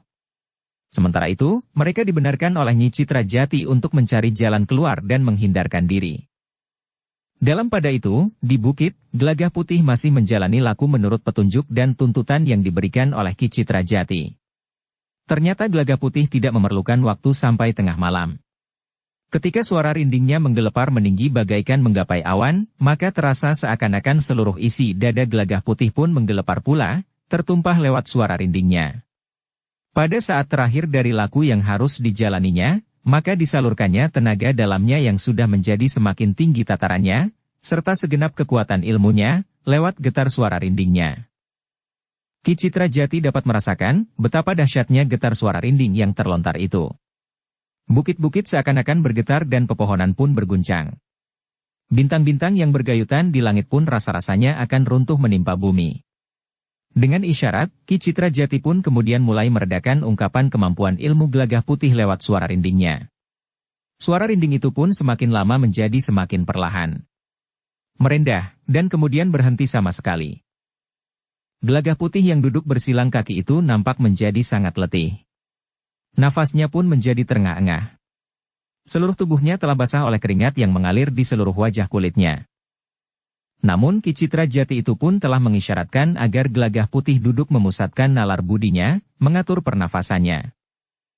Ternyata Gelagah Putih tidak memerlukan waktu terlalu lama. Ia pun dapat menyelesaikan laku yang harus dijalani, sedikit lebih cepat dari yang seharusnya. Kau memang luar biasa, Gelagah Putih. Aku sudah mengira. Sekarang kau menjadi salah satu dari beberapa orang pemain rinding yang baik. Biasanya memang perempuan yang termain rinding. Tetapi ada juga laki-laki yang menyenanginya. Antara lain adalah aku, dan beberapa orang kawan-kawanku. Sekarang bertambah satu lagi, kau. Gelagah Putih menarik nafas dalam-dalam. Gelagah Putih. Jika kau sudah beristirahat, marilah kita pulang. Kau tentu sangat letih. Namun aku juga mencemaskan kemungkinan kehadiran adikmu, Srini. Gelagah Putih memang merasa sangat letih. Tetapi ketika ia mendengar nama Srini, maka rasa-rasanya ia mampu mengatasi perasaan letihnya. Gelagah Putih kemudian juga mencemaskan Rara Wulan, yang juga sedang menjalani laku di dalam sanggar. Karena itu, sebelum tengah malam, keduanya telah meninggalkan gumuk kecil itu, kembali ke padukuhan tempat tinggal Ki Citra Jati. Di jalan pulang itu, kaki Gelagah Putih rasa-rasanya beberapa kali terantuk batu. Mungkin karena Gelagah Putih dan Ki Citra Jati itu tergesa-gesa, sementara mereka dalam keadaan yang sangat letih. Namun Gelagah Putih justru menjadi semakin gelisah. Sementara itu, malam pun menjadi semakin dalam. Beberapa buah bintang telah mulai bergeser, meskipun masih belum sampai ke tengah malam. Di rumahnya, Nyi Citra Jati masih saja dicengkam oleh ketegangan. Ia masih mencemaskan kemungkinan Srini datang kembali bersama dengan kawan-kawan dan para pengikutnya. Dalam pada itu, terasa dinginnya malam semakin menggigit. Sementara itu, anak-anak angkatnya tidak berada di dalam rumahnya. 2 orang berada di dalam kandang. Dan 2 orang yang lain berada di dalam lumbung. Padmini yang berada di lumbung bersama Baruni, sekali-sekali mengusap keningnya yang basah. Meskipun malam dingin, tetapi keringatnya mengembun di kening dan punggungnya. Mudah-mudahan tidak terjadi sesuatu, Baruni, bisik Padmini. Baruni mengangguk sambil berdesis. Mudah-mudahan, Bokayu. Kasihan ibu. Hatinya telah terkoyak. Jika ia bersungguh-sungguh melawan Bokayu Srini, mungkin Bokayu akan terbunuh. Jika itu terjadi, maka ibu pun akan menjadi sangat berduka. Namun tiba-tiba saja Padmini menutup mulut adiknya dengan telapak tangannya. Pest, desis Padmini. Baruni terdiam. Ia memang mendengar desir lembut di sebelah lumbung padi. Namun keduanya tetap berdiam diri. Pamekas dan Satiti yang berada di kandang pun menjadi sangat berhati-hati. Mereka pun mendengar langkah-langkah kaki di sebelah kandang. Satiti menarik nafas dalam-dalam. Disiapkannya sebuah pasar kecil dan dimasukkannya ke dalam lubang tutupnya. Sementara itu Pamekas pun telah menyiapkan bandilnya pula. Ternyata ada beberapa orang yang berkeliaran di halaman belakang rumah, sehingga dada keempat anak angkat Nyi Citra Jati itu menjadi berdebar-debar. Nyi Citra Jati pun menjadi sangat tegang. Pangreitanya sudah menangkap isyarat kehadiran beberapa orang di halaman rumahnya. Srini, Srini. Kenapa kau dapat hanyut oleh arus yang membawamu ke dunia yang hitam itu? Nyi Citra Jati yang berada di ruang dalam rumahnya itu pun berdesis. Namun tiba-tiba saja Nyi Citra Jati itu bangkit. Dengan cepat ia keluar lewat pintu butulan, menuju ke sanggar. Di dalam sanggar, Rara Wulan masih tetap menjalani laku sebagaimana ditunjukkan oleh Nyi Citra Jati. Meskipun demikian, perhatiannya sempat tertuju kepada Nyi Citra Jati yang dengan perlahan-lahan membuka pintu dan melangkah perlahan-lahan masuk ke dalam sanggar.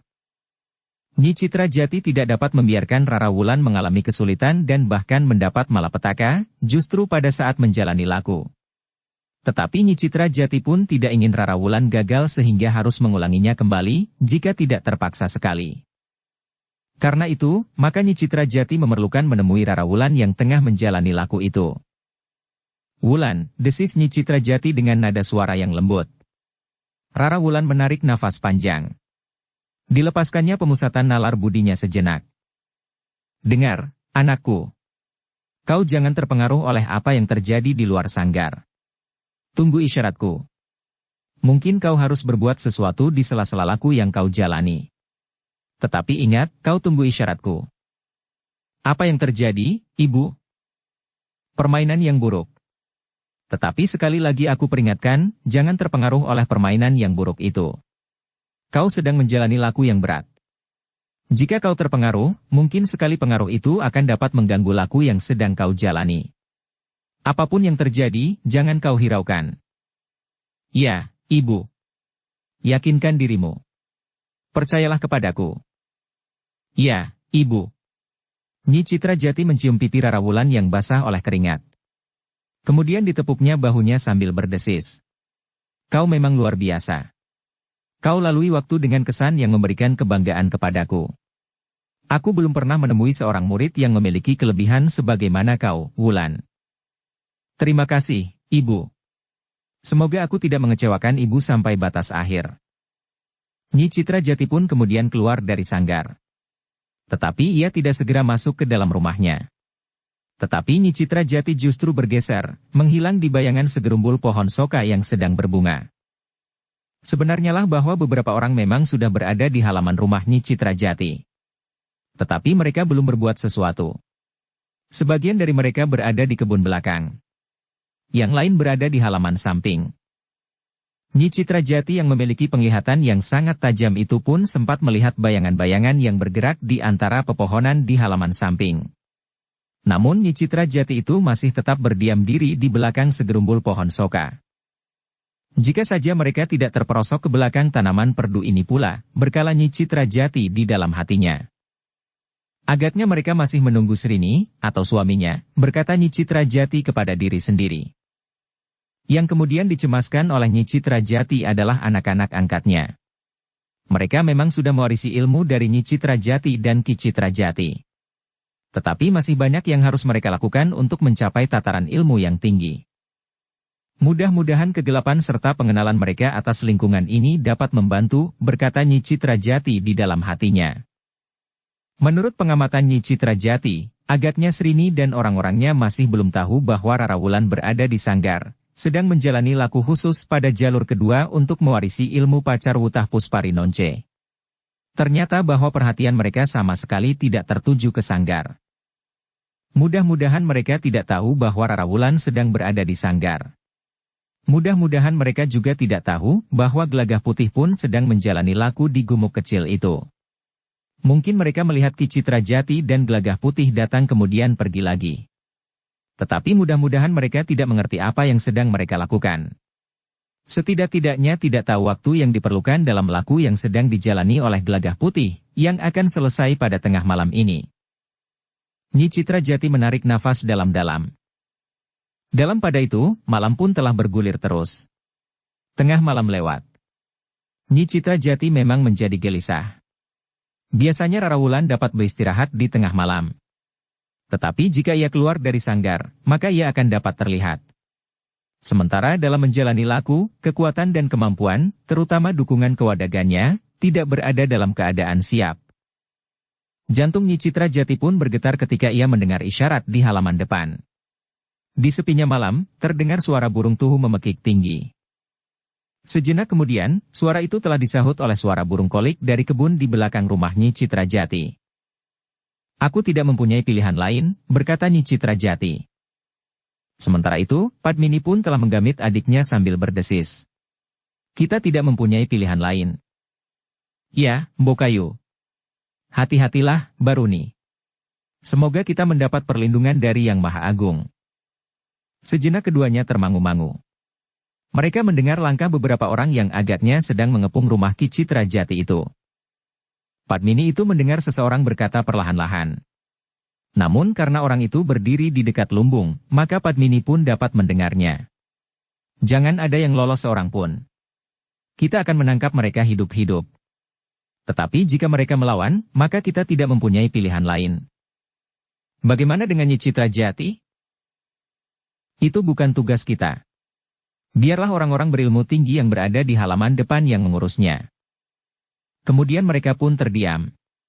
Yang terdengar adalah langkah-langkah kaki. Padmini pun kemudian menggamit adiknya dan berdesis. Marilah. Keduanya pun kemudian dengan hati-hati keluar dari lumbung. Mereka merayap di balik gerumbul-gerumbul perdu. Kemenangan pertama mereka dari orang-orang yang berdatangan itu adalah bahwa mereka menguasai medan dengan baik. Hanya Mbokayu Srini yang mengenal lingkungan ini sebaik kita, bisik Padmini. Dengan anak panah yang sudah melekat di busurnya, mereka bergerak dengan sangat berhati-hati. Di sisi lain, Pamekas dan Satiti pun telah keluar dari kandang pula. Mereka harus lebih berhati-hati, agar kuda yang ada di dalam kandang itu tidak terkejut dan bahkan meringkik. Sementara itu di halaman di depan rumah, Srini dan suaminya, Gunung Lamuk, berdiri bertolak pinggang. Bersama mereka ada dua orang yang berwajah garang. Seorang di antara kedua orang yang berwajah garang itu bertubuh tinggi kekurus-kurusan. Sebagian rambutnya yang sudah memutih nampak tergerai di bawah kepalanya. Kumisnya yang tebal, yang sebagian juga sudah memutih, menyilang di bawah hidungnya. Pada kedua belah pergelangan tangannya, melilit sejenis akar yang berwarna hitam mengkilat. Sebelah ujungnya dibentuk seperti kepala ular, sedang ujung yang lain merupakan ekornya. Tubuhnya melilit 3-4 kali di pergelangan tangan orang yang tinggi kekurus-kurusan itu. Inikah rumah kedua orang tuamu, Srini? Bertanya orang itu. Ya, Guru. Tetapi agaknya ayah tidak ada di rumah. Ayahmu pergi kemana? Aku tidak tahu pasti, Guru. Tetapi ayah pergi bersama anak angkatnya ke arah bukit-bukit kecil. Jika seorang di antara kami mencoba untuk mengikutinya, ayah tentu dapat melihatnya. Sampai sekarang ayahmu belum kembali? Belum, Guru. Dua orang yang aku tugaskan untuk mengawasi jalan di luar padukuhan ini, belum melihat ayah pulang. Apa yang dilakukannya di gumuk kecil itu? Entahlah, Guru. Tetapi agaknya ayah sedang mewariskan salah satu ilmunya kepada anak angkatnya yang telah dilindunginya dari tangan kami itu. Ibumu? Ibu ada di rumah. Orang yang mengawasi rumah ini tidak melihat ibu keluar dari regol halaman. Apa yang dilakukannya? Tentu melindungi anak angkatnya, yang dikasihaninya lebih dari anak kandungnya sendiri. Maksudmu, kau? Ya, Guru. Baiklah. Kita akan menghancurkan isi rumah ini. Aku akan membantumu menangkap seisi rumah ini hidup-hidup. Tetapi jika ada di antara mereka terbunuh, jangan salahkan aku dan saudara-saudara seperguruanmu. Ya, Guru. Gunung Lamuk, berkata orang yang bertubuh kekurus-kurusan itu pula. Kau awasi adik-adik angkat Srini. Mereka sudah diberi bekal oleh ibunya. Jangan biarkan mereka melarikan diri. Rumah ini sudah dikepung, Guru. Baiklah. Marilah kita naik. Aku akan memanggil ibumu. Srini, suaminya, bersama kedua orang itu pun segera naik ke pendapa. Di depan pintu, orang yang bertubuh tinggi kekurus-kurusan itu berkata lantang. Nyi Citra Jati. Menyerahlah, agar tidak timbul pertumpahan darah. Anakmu tidak akan menyakitimu. Yang ia inginkan adalah anak angkatmu. Seorang saja. Tidak semuanya. Tidak ada jawaban. Pintu rumah itu tetap saja tertutup, meskipun lampu di ruang dalam nampak menyala dengan terang. Nyi, kau dengar suaraku? Aku datang bersama anak perempuanmu. Karena masih saja tidak ada jawaban, maka Srinilah yang berteriak. Ibu, kau dengar? Aku datang bersama guru. Pintu rumah itu bagaikan membeku.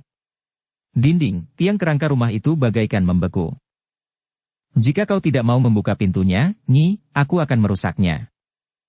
Nyi Citra Jati mendengar teriakan-teriakan itu. Tetapi ia tidak beranjak dari tempatnya. Nyi Citra Jati itu masih tetap mengawasi pintu sanggarnya dari balik segerumbul pohon soka. Ibu! Ibu, teriak Srini. Jika ibu tetap berkeras, maka hatiku pun akan menjadi sekeras batu hitam. Dalam pada itu, anak-anak angkat Nyi Citra Jati menjadi tegang.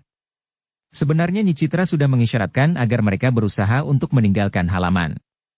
Namun Padmini itu berbisik di telinga adiknya. Apakah kita akan sampai hati meninggalkan ibu sendiri menunggui Mbokayu Rarawulan yang sedang berada di sanggar? Lalu apa yang akan terjadi dengan ibu, dan kemudian apa pula yang akan terjadi dengan Mbokayu Rarawulan? Adiknya pun mengangguk. Katanya, kita tidak akan pergi. Apapun yang terjadi. Mungkin kemampuan kita tidak akan dapat mengimbangi kemampuan Mbokayu Srini dan suaminya, seandainya ibu akan menghadapi gurunya. Tetapi kita tidak akan lari jika ibu dan Mbokayu Rarawulan masih berada di sanggar. Karena itu, maka keduanya pun justru telah mempersiapkan anak panah dan busurnya. Apa boleh buat, desis Baruni. Ternyata Pamekas dan Satiti pun tidak ingin meninggalkan ibunya untuk bertempur sendiri. Mereka pun tahu, siapakah yang datang. Meskipun tidak jelas, tetapi mereka juga mendengar Srini itu menyebut seseorang dengan guru. Selama ini kita sudah diasuhnya sebagai anak sendiri. Bahkan kita sudah mewarisi sebagian ilmunya pula. Apakah kita akan membiarkannya? Berkata Satiti. Pamekas mengangguk. Katanya, kita akan tetap di sini bersama ibu. Sekarang apa yang akan kita lakukan? Kita mendekati kepungan itu. Bukan kita yang licik, jika kita menyerang mereka sambil bersembunyi. Dalam pada itu, Srini menjadi tidak sabar lagi. Ketika gurunya berteriak sekali lagi, sementara pintu tetap tidak dibuka, maka ia pun berkata kepada suaminya. Kita akan memecahkan pintu. Sejenak kemudian, terdengar pintu berderak pecah. Srini, suaminya, gurunya, dan seorang lagi yang berwajah garang, segera memasuki rumah yang sudah terbuka itu. Namun mereka tidak menemukan siapa-siapa di dalam rumah itu. Bahkan ketika mereka memasuki setiap sentong yang ada, serta ke dapur. Rumah itu kosong. Mereka tidak menemukan Nyi Citra Jati. Mereka juga tidak menemukan Rarawulan dan anak-anak angkat yang lain. Mereka telah melarikan diri, geram gurunya. Tidak mungkin. Mereka tidak keluar lewat regol depan. Tidak pula lewat butulan. Semua pintu keluar halaman diawasi. Jika demikian, mereka tentu masih ada di halaman ini. Yang terdengar adalah teriakan-teriakan yang merupakan aba-aba, yang dilontarkan lewat mulut Gunung Lamuk, yang berdiri di pintu dapur yang menghadap ke belakang. Mereka ada di luar. Rumah ini kosong. Cari sampai ketemu. Jangan ada yang terlewatkan, teriak Gunung Lamuk. Orang-orang yang sebelumnya mengepung rumah itu pun segera menebar. Mereka mencari isi rumah itu di seluruh halaman dan kebun di belakang. Anak-anak Nyi Citra Jati tidak dapat hanya berdiam diri dan bersembunyi. Orang-orang yang mencari mereka itu pun segera menyusup di antara gerumbul-gerumbul perdu. Padmini dan Baruni bergeser mengambil jarak. Ketika Padmini tiba-tiba saja hampir terantuk kaki seorang pengikut Srini, maka tanpa bertanya apapun, dilepaskannya anak panahnya dari jarak yang dekat, menembus dada orang itu. Orang itu terkejut.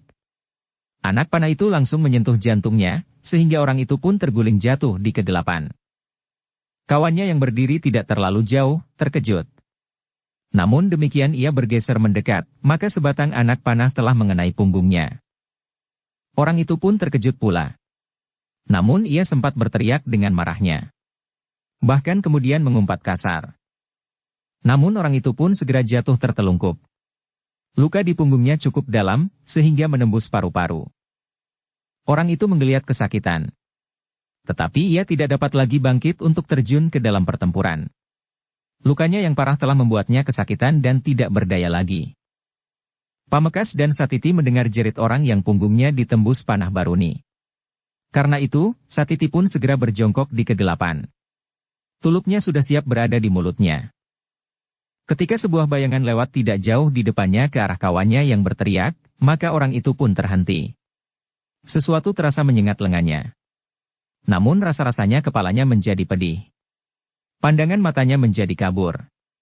Orang itu pun kemudian jatuh tersungkur. Passer Satiti yang melontarkan sejenis senjata rahasianya yang beracun, telah membunuh orang itu. Beberapa saat kemudian, Baruni pun telah berlari menyusup di antara pohon-pohon perdu. Ketika seorang mencoba memburunya, maka orang itu terhenti dan jatuh terlentang. Sebatang anak panah menancap di dadanya. Anak iblis, geram seorang yang lain. Tetapi ia tidak sempat membantu kawannya. Sebutir batu kecil yang bulat yang dilontarkan dengan bandil mengenai pelipisnya. Orang itu berteriak kesakitan, kemudian terhuyung-huyung dan jatuh terguling. Dari pelipisnya mengalir darah yang merah segar. Pertempuran pun telah terjadi di kebun belakang. Tetapi anak-anak angkat Nyi Citra Jati itu tidak menghadapi mereka dengan terbuka. Mereka menyerang dari kegelapan dengan anak panah, bandil dan pasar-pasar kecil beracun. Kemudian mereka menghilang dalam kegelapan. Anak-anak Nyi Citra Jati itu mampu memanfaatkan pengenalan mereka yang jauh lebih baik atas medan daripada lawan-lawannya. Beberapa di antara para pengikut Srini itu memburu lawan-lawannya yang muncul, menyerang dan menghilang dalam kegelapan. Namun satu demi satu, para pengikut Srini itu jatuh terguling. Licik, teriak Gunung Lamuk, yang setiap kali mendengar anak buahnya berteriak. Kalian tidak berani bertempur beradu dada. Kalian hanya berani menghadapi kami dengan cara seorang pengecut. Tidak ada jawaban. Yang terdengar adalah seorang lagi pengikut Gunung Lamuk berteriak tinggi. Kemudian terdiam. Bagus, teriak Gunung Lamuk. Jika kalian tidak mau keluar dari persembunyian kalian, kami akan mencari kalian pada setiap jengkal tanah. Kami akan mengaduk seluruh halaman dan kebun ini sampai kalian kami ketemukan. Namun yang terdengar kemudian adalah suara Nyi Citra Jati. Suaranya lingkar-lingkar di udara. Seakan-akan memancar dari setiap lembar dedaunan, dari pepohonan yang berada di kebun. Suara itu kadang-kadang seakan terdengar di atas sebatang pohon kelapa. Namun kemudian menggelepar dari dahan sebatang pohon jambu air. Tetapi kemudian Nyi Citra Jati itu seakan-akan bersembunyi di balik rumpun bambu. Heh, Gunung Lamuk. Siapakah yang kau sebut licik dan pengecut? Jika 4 orang anakku harus bertempur melawan sekian banyak orang yang kau bawa ke rumahku, siapakah yang sebenarnya licik dan pengecut? Perempuan celaka. Di mana kau, heh? Kalau kau mengaku suami Srini, kau tahu siapa aku. Pantaskah kau menyebut aku sebagai perempuan celaka? Kau tidak pernah mengakui keberadaanku di samping Srini. Apakah aku harus mengakui bahwa kau adalah ibu mertuaku? Tidak ada manusia yang dapat menghapus hubungan darah antara aku dan Srini. Tetapi hubunganmu dengan Srini yang terjadi pada hari-hari tuamu, dapat saja tidak diakui oleh orang lain. Diakui atau tidak diakui, aku adalah suami Srini. Kau masih saja merasa tidak malu menyebut bahwa kau suami Srini. Cukup, Ibu. Srinilah yang berteriak. Jika anak-anak angkat ibu yang ibu manjakan itu tidak menyerah, maka mereka akan menyesal. Mereka akan mati dengan cara yang buruk sekali. Kau tidak akan menemukan mereka, Srini. Mungkin orang-orangku tidak. Tetapi aku tentu dapat, karena aku pun mengenal medan sebaik mereka. Kau tidak akan dapat mencari mereka di antara gerumbul-gerumbul perdu. Di antara rumpun-rumpun pisang dan rumpun-rumpun bambu. Kau tidak akan dapat menemukan mereka yang bersembunyi di balik rumpun pohon soka, atau di belakang pohon bunga ceplok piring. Aku tidak perlu turun ke kebun belakang itu. Guruku akan dapat membunuh mereka dari serambi ini. Itu hanya omong kosong. Mungkin ibu dapat melawan. Tetapi anak-anak manja itu tidak. Mereka akan mati. Baru kemudian guru dan kami semuanya akan menangkap ibu. Nyi Citra Jati yang mendengar ancaman itu menjadi berdebar-debar. Tetapi ia sudah bertekad, jika Guru Srini itu menyerang dengan getaran ilmunya yang menyusup menggelepar di udara malam, maka apapun yang terjadi, ia tidak akan ingkar. Aku harus menyerangnya. Demikianlah, maka terdengar Srini itu pun berkata, "Silahkan, Guru. Bunuh mereka." Sejenak kemudian, malam itu menjadi sepi. Tidak terdengar suara apapun juga. Para pengikut Srini itu pun telah mempersiapkan diri untuk mengerahkan daya tahan mereka. Meskipun mereka sudah mendapat petunjuk untuk mengatasi getar ilmu Guru Srini, namun mereka masih juga mengalami kesulitan. Tetapi mereka yakin bahwa mereka tidak akan mati seperti sasaran serangan itu. Sejenak kemudian, tiba-tiba saja terdengar suara seperti suara genderang yang menggetarkan udara malam. Suara itu keluar dari sela-sela bibir Guru Srini itu. Semakin lama menjadi semakin keras. Getar udara di sekitarnya terasa bagaikan menusuk-nusuk sampai ke jantung. Padmini, Pamekas, Satiti dan Baruni terkejut mendengar suara genderang itu. Terasa isi dada mereka bagaikan menggelepar. Perasaan pedih dan nyeri pun telah menyengat-nyengat jantung mereka. Betapapun mereka meningkatkan daya tahan mereka, namun suara genderang itu menjadi semakin menyakitkan. Bahkan setelah mereka menutup telinga mereka, suara itu masih saja menyakiti isi dada mereka. Nyi Citra Jati sendiri mampu bertahan dari serangan suara genderang itu. Dengan tingkat kemampuannya yang tinggi, maka Nyi Citra Jati mampu menepis getar suara itu. Ilmu yang dilontarkan lewat suara yang mirip suara genderang perang itu adalah sejenis aji gelap ngampar. Tetapi di dalam perkembangannya, Guru Srini itu mempunyai gaya tersendiri. Namun dengan demikian ilmu yang dimiliki oleh Guru Srini itu terasa semakin tajam. Nyi Citra Jati pun harus mengerahkan daya tahannya untuk menghindari akibat buruk dari aji gelap ngampar yang telah mengalami perkembangan itu. Sementara itu, Rara Wulan yang berada di dalam sanggar pun merasakan getar suara yang mirip suara genderang itu. Suara itu ternyata telah mengganggu laku yang sedang dijalaninya. Meskipun Nyi Citra Jati sudah berpesan kepadanya untuk tidak menghiraukan apa yang terjadi di luar sanggar, tetapi suara yang mirip suara genderang itu telah menghentak-hentak di dadanya, sehingga Rara Wulan harus berjuang untuk mengatasinya. Padmini, Pamekas, Satiti dan Baruni benar-benar menjadi tidak berdaya. Suara itu memang akan dapat membunuh mereka. Kita harus berbuat sesuatu, berkata Padmini. Apa yang dapat kita lakukan? Yuk. Kita serang sumber suara itu. Apakah itu mungkin? Bokayu Srini akan mendatangi kita dan mencekik kita sampai mati. Sambil menyeringai menahan sakit di dadanya, Padmini berkata. Jika suara itu tidak berhenti, kita pun akan mati tercekik oleh suara itu. Baruni mengangguk. Namun gadis itu sudah menjadi sangat lemah, sehingga untuk merayap pun ia tidak lagi mampu. Sedangkan Pamekas dan Satiti pun telah mencoba pula. Namun mereka juga tidak akan mungkin sempat menyerang. Sementara itu Srini, Gunung Lamuk dan seorang lagi yang berwajah garang, yang sudah mendapat bekal dari gurunya untuk memecahkan tusukan getar suara ilmunya itu, seakan-akan memang tidak terpengaruh. Ketika keadaan menjadi semakin sulit bagi anak-anak angkat Nyi Citra Jati, maka Nyi Citra Jati itu pun telah mengambil keputusan untuk menyerang sumber suara itu. Ia harus mendekati pintu dapur di sebelah belakang, untuk dengan tiba-tiba menyerang mereka berempat. Aku harus mendahului dan membungkam getar suara itu. Jika aku tidak berhasil, maka anak-anakku akan mati, berkata Nyi Citra Jati di dalam hatinya. Dengan demikian, maka Nyi Citra Jati pun telah membulatkan tekadnya untuk segera bertindak, apapun yang akan terjadi atas dirinya. Apalagi ketika Nyi Citra Jati itu menyadari bahwa anak-anak angkatnya itu tidak mau menyingkir dari halaman rumah itu dan meninggalkannya sendiri. Setiap kali, sebelum Guru Srini mengeterapkan aji gelap ngampar, terdengar para pengikut Srini berteriak karena serangan anak panah, atau bandil, atau pasar-pasar kecil yang dilontarkan dengan sumpit. Dalam keadaan yang gawat itu, Nyi Citra Jati pun segera memusatkan nalar budinya. Ia harus menyerang mendahului dari bayangan kegelapan malam. Namun dalam pada itu, pada saat yang paling gawat, tiba-tiba terdengar suara rinding yang menggema di seluruh halaman rumah Nyi Citra Jati itu. Suaranya terdengar lunak mengalun lembut. Nadanya yang rendah bagaikan desir yang segar, berhembus menebar di seluruh halaman. Nyi Citra Jati yang sudah bersiap untuk merayap di balik rumpun-rumpun perdu di halaman belakang rumahnya, tertegun. Ia sadar sepenuhnya apa yang telah terjadi. Ia kenal benar suara rinding itu. Terdengar Nyi Citra Jati itu berdesah. Yang Maha Agung telah membawanya pulang dalam keadaan yang paling gawat.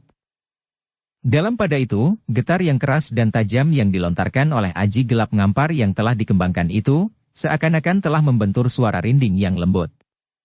Namun kemudian getar aji gelap ngampar itu bagaikan telah terhisap dan hilang tanpa bekas. Dengan demikian, maka getaran aji gelap ngampar itu tidak lagi menusuk ke setiap jantung. Suara rinding itu benar-benar telah mengimbangi dan bahkan menghisap dan menelan getar aji gelap ngampar yang dilontarkan oleh Guru Srini. Nyi Citra Jati menarik nafas dalam-dalam. Ia masih belum beranjak dari tempatnya. Dalam kegelapan, di bayangan pohon perdu, Nyi Citra Jati mengucap syukur. Namun ia masih tetap mengawasi pintu sanggar. Tidak seorang pun boleh masuk ke dalam sanggar. Nyi Citra Jati menyadari bahwa laku yang sedang dijalani oleh Rara Wulan tentu terganggu oleh aji gelap ngampar yang dilontarkan oleh Guru Srini. Namun gangguan itu tidak akan banyak mempengaruhinya. Sementara itu, di balik gerumbul-gerumbul perdu, Padmini, Pamekas, Satiti dan Baruni bersorak di dalam hati. Ketika mereka mendengar suara rinding yang lembut dengan nada rendah, maka hati mereka pun bagaikan mekar. Seperti kanak-kanak yang berada di pinggir jurang yang dalam, melihat ayahnya datang mengulurkan tangannya, membimbingnya menjauhi jurang yang curam berbatu-batu pada siang licin itu. Seperti ibunya, mereka pun telah menyatakan syukur pula. Dalam pada itu, Guru Srini yang melontarkan ilmunya gelap ngampar, telah mendengar suara rinding itu pula. Terasa betapa getaran ilmunya mengalir sia-sia tanpa menyentuh sasaran. Getaran ilmu gelap ngamparnya yang tajam itu bagaikan terhisap oleh nada-nada rendah, lembutnya suara rinding di kejauhan. Dengan demikian, maka hentakan suara seperti suara genderang perang itu pun telah menurun. Akhirnya justru terhenti sama sekali. Suara rinding itu pun menjadi semakin lambat pula. Nadanya meninggi. Seakan-akan memekik menggapai langit. Suara rinding itu memang terasa menusuk. Tetapi hanya sesaat. Kemudian menurun lagi. Iramanya pun segera berubah, justru menjadi lembut dan mengelus isi dada.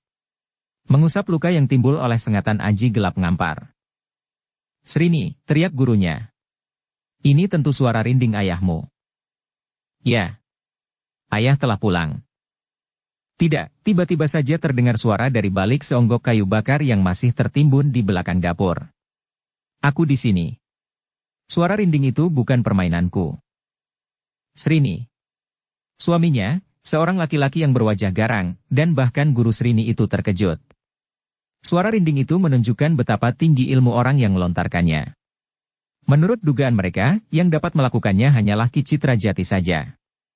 Tetapi ternyata bukan Ki Citra Jati. Ki Citra Jati sudah berdiri di hadapan mereka. Namun suara rinding itu masih terdengar. Namun sejenak kemudian, Guru Srini itu pun berteriak. Omong kosong. Tadi tentu kau yang membunyikan rinding itu. Setelah kau memasuki halaman ini, maka orang lainlah yang membunyikannya. Kau tentu Guru Srini, berkata Ki Citra Jati. Kau memiliki ilmu gelap ngampar yang telah kau kembangkan. Hasilnya benar-benar membahayakan. Gelap ngamparmu dapat mencekik pernafasan orang sampai mati. Aku memang akan membunuh seisi rumah ini. Tetapi kau tidak akan mampu. Aji gelap ngamparmu yang sudah kau kembangkan dan diwarnai oleh hitamnya keyakinanmu, tidak mampu membentur dan mengatasi suara rinding itu. Bukan aku yang bermain. Tetapi orang lain. Omong kosong. Kau kira aku percaya kepada bualanmu? Kaulah yang memainkannya. Tetapi dengan licik orang lainlah yang melanjutkannya. Tidak. Bukan aku. Aku ingin membuktikannya. Silakan. Tiba-tiba suara seperti suara genderang perang itu telah terdengar lagi. Semakin lama semakin keras menghentak-hentak jantung. Padmini, Pamekas, Satiti dan Baruni pun terkejut pula. Sengatan rasa nyeri di dadanya baru saja mereda. Tiba-tiba serangan itu datang lagi, justru pada saat ayahnya sudah ada di rumah. Namun Nyi Citra Jati justru berdiri dan keluar dari persembunyiannya. Ia tahu pasti apa yang telah terjadi. Sebenarnya lah sebentar kemudian, suara rinding yang lembut itu telah berubah. Nadanya merendah. Suaranya masih saja lunak. Namun suara itu telah menghisap getar ilmu gelap ngampar yang menusuk-nusuk jantung itu. Nah, kau percaya bahwa bukan aku yang melakukannya? Bertanya Ki Citrajati yang masih berdiri di tempatnya. Suara seperti suara genderang perang itu pun segera menurun dan menghilang. Sementara itu Srini pun berteriak. Siapa yang telah melakukannya? Ayah. Ayah telah membawa saudara seperguruan ayah, untuk membantu ayah melindungi anak-anak angkat ayah itu? Siapapun yang melakukannya, maka aji gelap ngampar itu tidak akan mampu menggetarkan hati kami, karena dengan mudah kami dapat melawannya. Kau kira gelap ngampar itu satu-satunya landasan kekuatan kami, teriak Guru Srini. Apa yang akan kita lakukan sekarang Guru? Bunuh semua orang yang ada di halaman rumah ini. Kau tidak akan berhasil, sahut Ki Citrajati. Kenapa tidak, sahut Srini. Aku sudah tidak mempunyai pilihan lain. Jika ibu ada, maka guru dan paman akan menghadapi ayah dan ibu. Jika ayah dan ibu terbunuh dalam pertempuran ini, itu adalah salah mereka sendiri. Jika mereka menyerahkan anak-anak yang dilindunginya itu, maka segala sesuatunya tentu sudah selesai. Jangan begitu, Srini, berkata ayahnya. Kau jangan memaksa kami mengambil sikap yang sama. Setidak-tidaknya terhadap gurumu. Ternyata kau memang orang tua yang sombong, Ki Citrajati. Biarlah aku mengakhiri kesombonganmu itu. Ki Citrajati tidak sempat menjawab. Tiba-tiba saja Guru Srini itu seakan-akan meluncur dengan cepat, menyerang Ki Citrajati. Namun Ki Citrajati ternyata cukup berhati-hati. Serangan itu sama sekali tidak menyentuh. Meskipun Ki Citrajati hanya bergeser selangkah, namun ia sudah terlepas dari garis serangan lawannya. Orang yang disebut paman oleh Srini itu pun segera beranjak pula dari tempatnya. Namun ia tidak sempat menghampiri Ki Citrajati, karena tiba-tiba saja Nyi Citrajati telah hadir pula. Orang itu memandang Nyi Citrajati dengan tajamnya. Kemudian ia pun menggeram. Kenapa kau keraskan hatimu untuk tidak menyerahkan iblis-iblis kecil itu? Kau siapa? Bertanya Nyi Citrajati. Ia pamanku, ibu. Adik guruku. Ia orang yang sangat baik kepadaku. Jauh lebih baik dari ayah dan ibu. Gurumu yang mana, Srini? Gurumu yang sedang bertempur dengan ayahmu itu, atau gurumu yang lain? Aku tahu, kau mempunyai beberapa orang guru. Sayang, guru-gurumu itu membuat penyelesaian yang buruk pada ilmumu. Yang telah aku dan ayahmu wariskan kepadamu. Bukan waktunya untuk merajuk. Ibu tinggal pilih. Menyerahkan anak itu, atau umur ibu akan berakhir hari ini. Sementara itu, aku pun akan mengakhiri hidup anak-anak angkat ayah dan ibu, yang hanya dapat mengganggu kenanganku saat aku berada di rumahku sendiri. Kau lupakan orang yang telah membunyikan rinding itu? Bukankah yang membunyikan rinding itu bukan ayahmu? Aku tidak peduli. Orang itu tentu hanya pandai membunyikan rinding saja. Tetapi tidak mempunyai kemampuan dalam olah kanuragan. Kau mencoba untuk menenangkan hatimu yang bergejolak, Srini. Kau tahu bahwa orang yang membunyikan rinding itu berilmu sangat tinggi. Itu hanya omong kosong. Jika demikian, baiklah Srini. Apa yang ingin kau lakukan, lakukanlah. Apa yang ingin pamanmu lakukan, biarlah dilakukannya. Orang yang disebut paman oleh Srini itu menggeram. Dengan langkah satu-satu ia mendekati Nyi Citrajati yang berada di halaman belakang. Kisanak, ternyata Nyi Citrajati masih bertanya. Siapakah namamu? Itu tidak penting bagiku.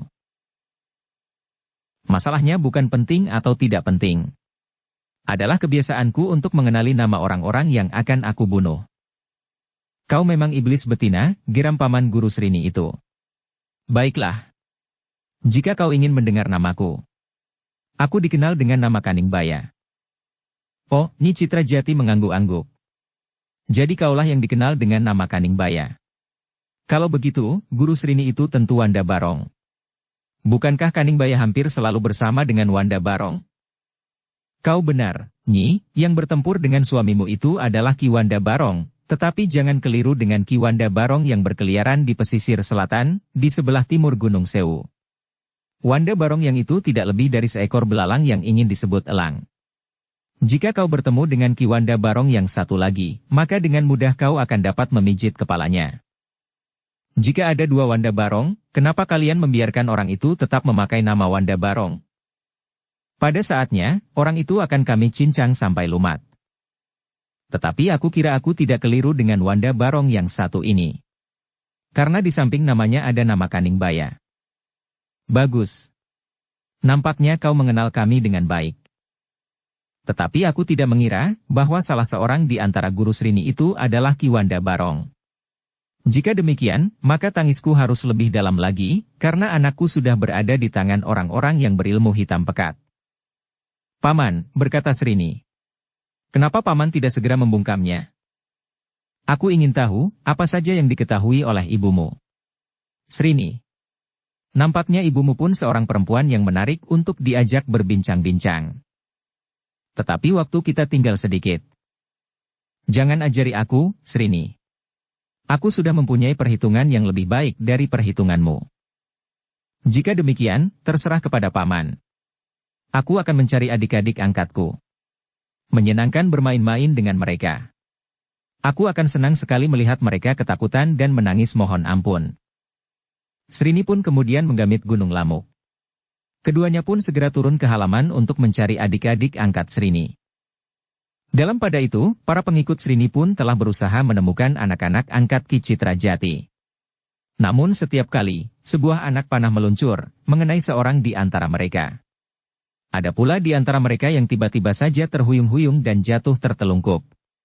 Sebuah pasar kecil tertancap di punggungnya. Bahkan seorang di antara mereka telah berteriak nyaring. Sebuah batu yang bulat menghantam dahinya, sehingga seakan-akan dahi itu berlubang. Kematian-kematian itu memang membuat para pengikut Srini itu menjadi ngeri. Namun Srini pun berteriak. Jangan bodoh. Kacaukan sasaran bidik mereka. Para pengikut Gunung Lamuk dan Srini itu pun segera bergerak dengan cepat. Bahkan ada di antara mereka yang berlari-lari, menyusup gerumbul-gerumbul perdu, mengitari rumpun-rumpun pisang dan rumpun-rumpun bambu di kebun belakang. Padmini, Pamekas, Satiti dan Baruni menjadi bingung. Mereka tidak dapat membidik sasaran mereka dengan baik, karena mereka selalu bergerak dengan cepat. Karena itu, maka mereka pun telah meletakkan busur, bandil dan sumpit mereka. Mereka harus menghadapi lawan dengan jangkauan senjata di tangan mereka. Namun mereka masih belum keluar dari tempat-tempat yang terlindung. Ketika seorang lawan bergerak cepat di hadapan mereka, maka dengan serta-merta mereka pun meloncat menerkam sambil menghunjamkan pisau belati di dada lawan mereka. Beberapa orang memang terguling jatuh dengan luka yang parah. Namun kawan-kawan mereka pun segera berdatangan pula untuk membantunya. Pertempuran segera berlangsung dengan sengitnya. Setiap kali anak-anak angkat Ki Citrajati itu harus bertempur menghadapi lebih dari seorang lawan. Namun dalam setiap kesempatan, mereka tiba-tiba saja seperti menghilang di balik kegelapan, di bayangan gerumbul-gerumbul perdu, atau di belakang rumpun bambu. Gunung Lamuk dan Srini pun menjadi marah sekali. Mereka pun kemudian telah turun langsung ke medan pertempuran yang rumit itu. Kalian tidak akan dapat bermain sembunyi-sembunyi lagi, geram Srini. Adik-adik angkatnya menyadari bahwa mereka pun akan segera menghadapi pertempuran yang sangat berat. Mereka harus menghadapi Srini dan sekaligus suaminya, Gunung Lamuk. Menyerah sajalah, teriak Srini. Perlawanan hanya akan menambah penderitaan saja bagi kalian. Bukankah lebih baik kalian mati dengan tenang daripada mati dalam penderitaan yang sangat? Padmini, Pamekas, Satiti dan Baruni memang merasa bahwa agaknya mereka harus berpisah dengan orang-orang yang mereka kasihi, dengan rumah, halaman dan sanggar yang akrab. Untuk beberapa saat, mereka masih bertempur melawan para pengikut Srini dan Gunung Lamuk, yang jumlahnya sudah semakin menyusut. Bahkan ada di antara mereka yang justru merasa lebih aman sembunyi daripada harus bertempur. Tetapi jika Srini dan Gunung Lamuk sendiri yang turun ke medan, maka perlawanan mereka pun akan segera berakhir. Namun, ternyata Srini dan Gunung Lamuk itu tidak segera menyerang mereka, bahkan mereka pun mendengar Srini berkata. Jadi kelinci ini agaknya yang telah membunyikan rinding itu. Ya, terdengar jawaban. Anak-anak angkat Ki Citrajati itu pun segera menyadari bahwa suara itu adalah suara Gelagah Putih. Agaknya Gelagah Putih telah langsung menghadapi Gunung Lamuk dan Srini. Apakah kau akan melawan? Bertanya Gunung Lamuk. Apa yang kau lakukan, jika kau mengalami perlakuan sebagaimana aku alami sekarang? Apakah kau akan menyerah atau melawan? Aku tidak mengalaminya. Kaulah yang mengalaminya. Karena itu kaulah yang harus membuat keputusan. Kau benar. Nah, sekarang katakan. Apakah kau akan melawan kami berdua? Betapapun tinggi ilmumu, namun kau tidak akan berarti apa-apa bagi kami. Apapun yang akan terjadi, aku akan melawan. Srini ternyata tidak sabar lagi. Tiba-tiba saja ia sudah meloncat menyerang dengan garangnya.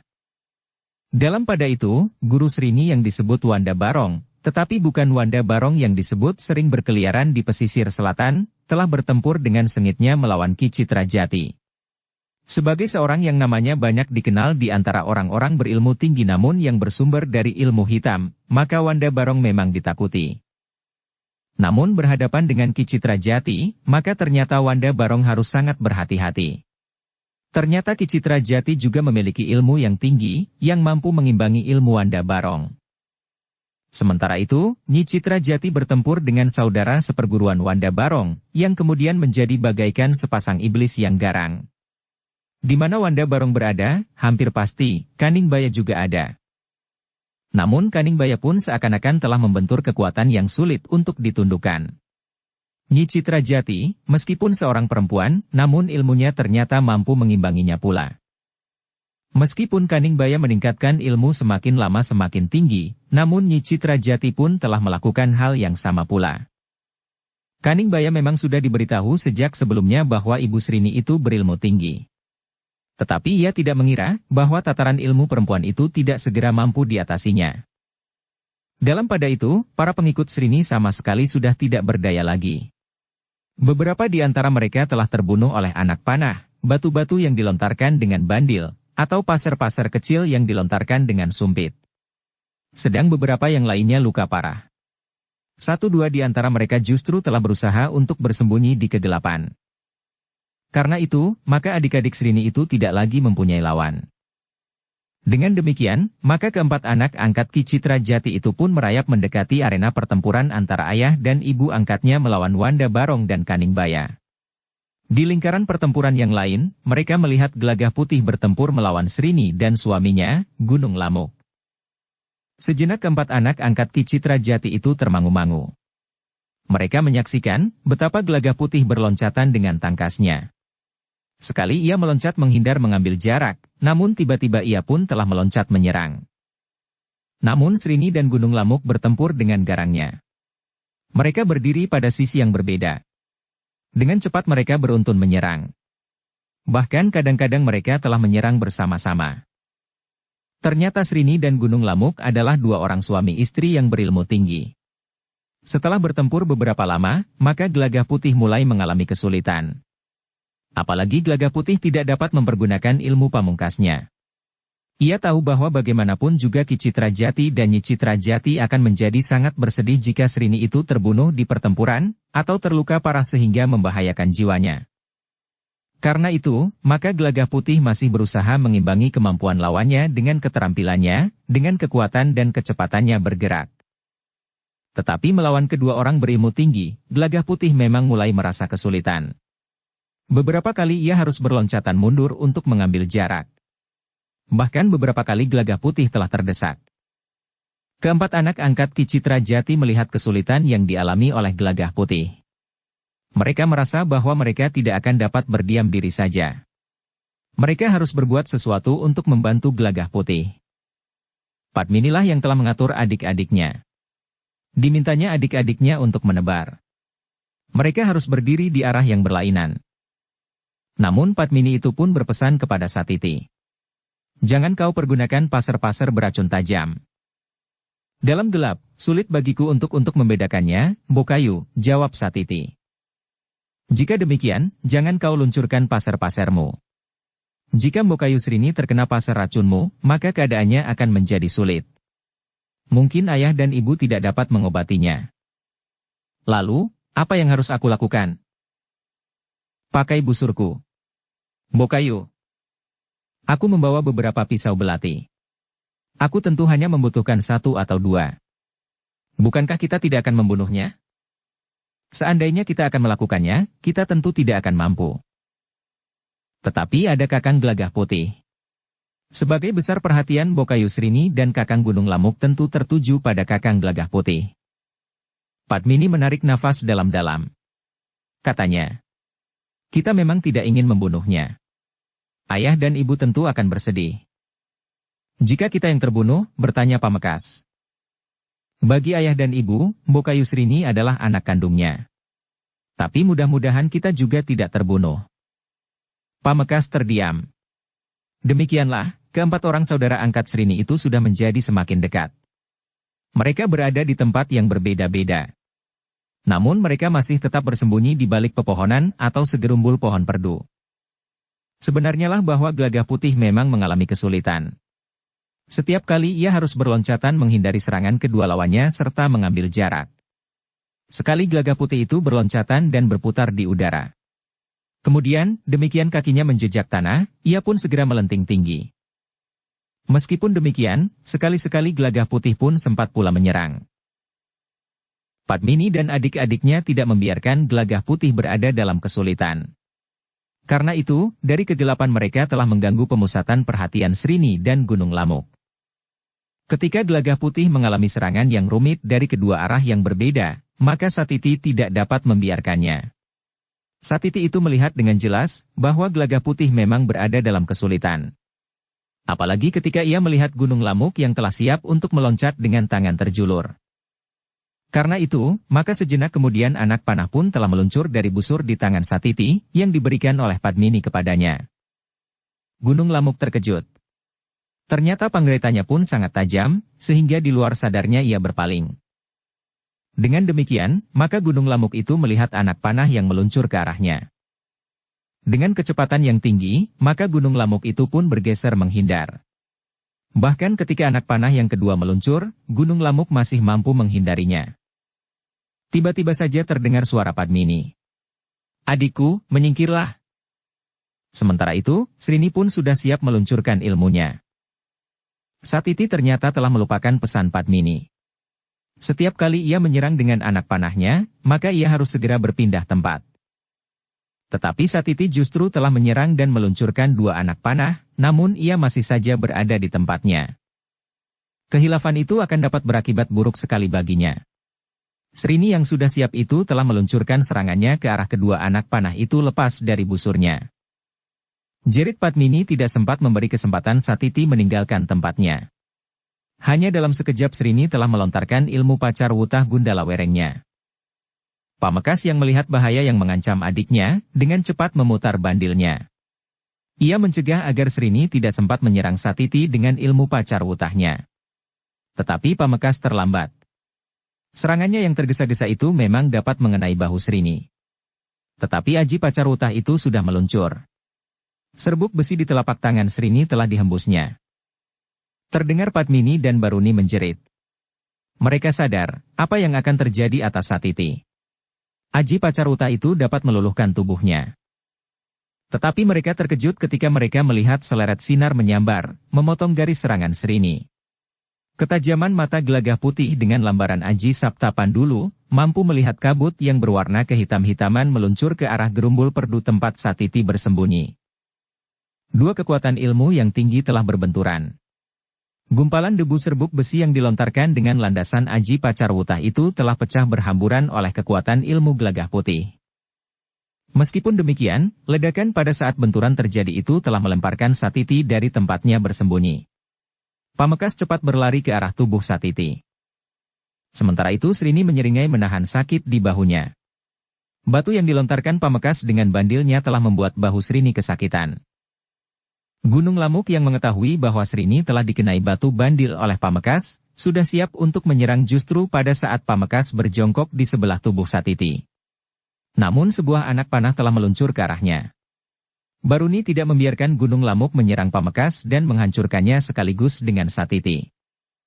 Namun Baruni tidak mau mengulangi kesalahan Satiti. Demikian panahnya meluncur, maka gerumbul itu pun bergoyang. Baruni meloncat menyingkir dari tempatnya dan berguling ke belakang gerumbul yang lain. Bahkan kemudian merangkak dengan hati-hati bersembunyi di belakang sebatang pohon. Darah Srini bagaikan mendidih. Bahunya masih saja terasa sakit. Namun ia sadari bahwa adik-adik angkatnya telah bangkit. Nampaknya mereka tidak lagi segan mengambil keputusan untuk bertarung sampai kemungkinan terakhir. Gunung Lamuk pun menjadi berdebar-debar pula. Ia memang belum sempat meluncurkan ilmunya karena serangan anak panah, sehingga ia harus meloncat menghindar. Tetapi ketika ia siap untuk menyerang lagi, maka sebuah pisau belati meluncur, hampir saja mengenai lambungnya. Sementara itu, Gelagah Putih pun telah bersiap menyerang dari tempatnya terdiri. Namun Srini sempat juga menduga, kenapa Gelagah Putih tidak menyerang langsung ke tubuhnya. Agaknya Gelagah Putih masih segan untuk membunuhnya, karena ia adalah anak kandung Ki Citrajati dan Nyi Citrajati. Meskipun keseganan Gelagah Putih itu tidak menyentuh sama sekali perasaan Srini yang seakan-akan sudah mati itu, namun Srini mulai berpikir, bahwa serangannya bersama suami, guru dan paman gurunya itu tidak akan berhasil. Sebenarnya lah Wanda Barong dan Kaning Baya juga melihat kesulitan yang ternyata kemudian dialami oleh Srini dan suaminya. Nampaknya adik-adik angkat Srini telah bangkit.